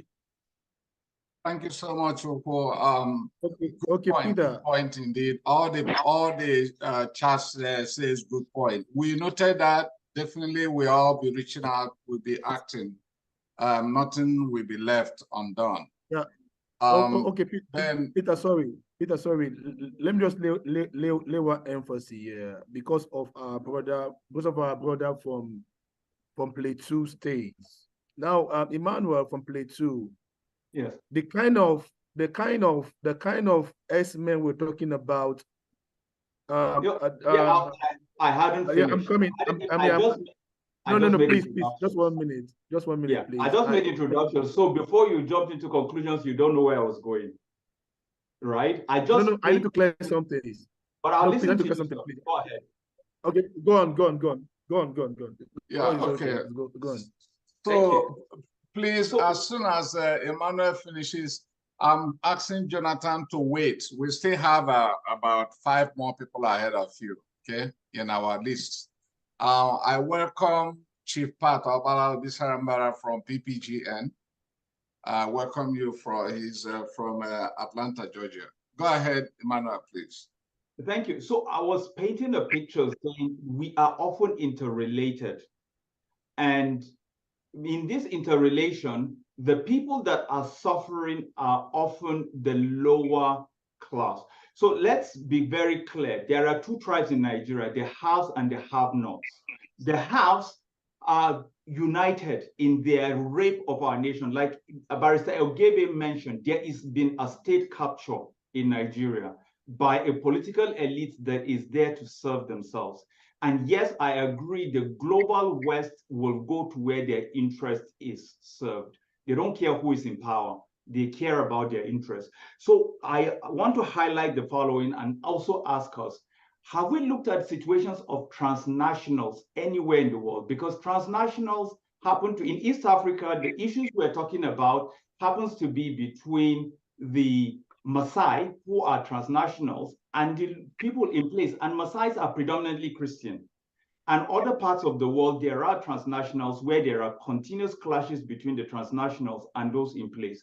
Now, it doesn't change the reality of us in Nigeria, where the transnationals are Muslim Fulani, who are using their own tribesmen in power to move their agenda. We need to recognize that there are solutions that have been used in other places. How can we use those solutions? Number two, unity in the MidleBelt is key, but not only in the MidleBelt. Nigeria has been bedeviled with this, my tribe. We are all being consumed, all of us. And if it does, the Hausa man says an interesting thing. If your neighbor's beard catches fire, look for water and put on your own beard. The sad thing is, in Nigeria, we've been sitting and watching and saying, yeah, it's their problem or their problem. I am commending the organizers of this event to realize this is a beast that is consuming us. But interestingly enough, the beast that is consuming us is not just a Fulani agenda. It is the ruling class that is raping our country, stealing our resources, and the rest of us are paying the price. And then finally, I agree with the proposal by NADECO that we should mobilize the moral sagacity and currency of someone like General Gowon, who has been too quiet, and we cannot understand that. But not only General Gowon, many other people in the MidleBelt, generals and also high-level politicians, we need to come to a table as a country and decide enough is enough. We should get rid of these political parasites and really put together a structure that allows the nation to thrive. The West is not going to help us. Let's not pretend. They will go after their interests. China is not going to help us. They will go after their interests. We have to go after our interests. And we in diaspora have a unique advantage. We are not, well, I can speak for myself. I am not looking for any appointment from Nigeria. I can tell it to the people in power as it is. And unless we are able to dismantle that structure, it's not going to work. And history has shown us the Russian Communist Party was able to take over a country of over 60 million people with less than 1 million people. In the Red Army of China, the same thing happened. So it's not about number, it's about being organized and focused. And that is all I need to say. Thank you. Thank you so much, Emmanuel. Thank you for your submission. Everything is noted, nothing is taken for granted. And the next person in the list should be Reverend John Joseph Hayab. Is he available right now? If he is, if he's not, then we go straight to Apostle Emmanuel Ego Baku, chairman from Kaduna. Not wasting any time, we're going straight to Reverend Danjuma Bayang. Hello, I'm online. Apostle here, okay. Yes. Okay. Could you turn on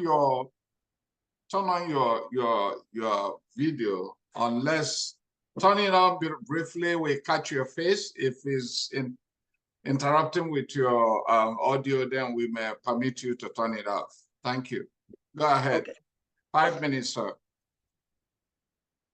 On the 25th of December 2020, I was kidnapped along with my wife. And on the process, the kidnappers told us very clearly that they were on a mission. The government was involved.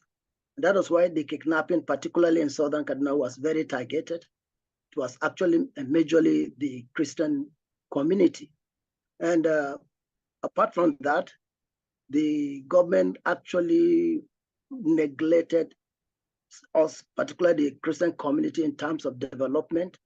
So we were, security-wise, we were actually, very hard. And then economically, it was like a war declared on us. So I want to sincerely thank you, the organizers of this program, because it's about time that the truth should be told. It's about time for the world to really know what the church and the Christian community has been going through, particularly in the MidleBelt and in southern Kaduna and Kaduna State at large. And most of the Christian community across Kaduna State, like Benengwari, Ikara, and the rest, you discover that it's actually the Christian area, a Christian community that were actually involved in the kidnappings, in the killings, and it has been going on and it's still going on. Just as my brother Luca just said 2 days ago, a priest was killed, burnt alive here in Kamanto. So these things have been going on in Kaduna State. And we really want at this time that our voices should be heard.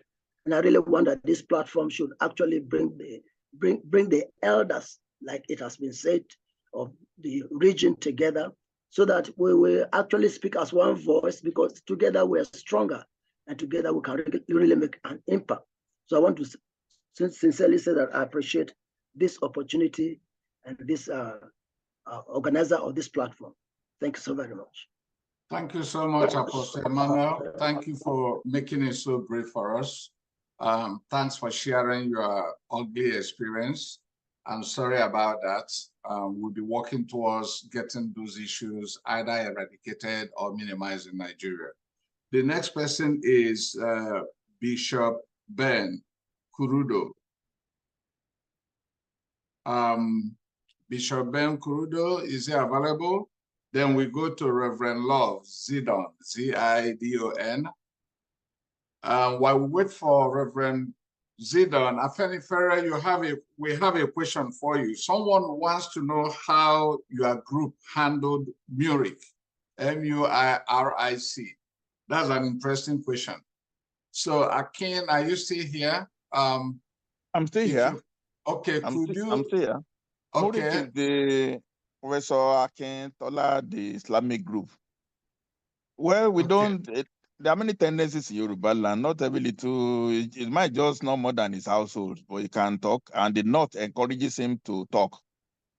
Even El-Rufai said he came to him to do certain things. You know, they just pick something. It's Yoruba don't worry about religion, Muslim, Christian. In my family, we have Muslim, we have Christians.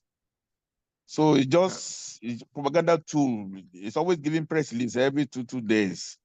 And he's responsible. Nobody takes him very serious. Absolutely. Okay, thanks for that explanation. I hope that takes care of the question. The last person in the list, then we go to interactive. After Reverend Emmanuel Olurum Magba, if I'm right. Oh, Reverend Emmanuel is right there. Please, 5 minutes, take the floor. Thank you. Oh, thank you. That's Reverend Emmanuel Olurum Magba. Olorum Magba. Yes. God should not do what?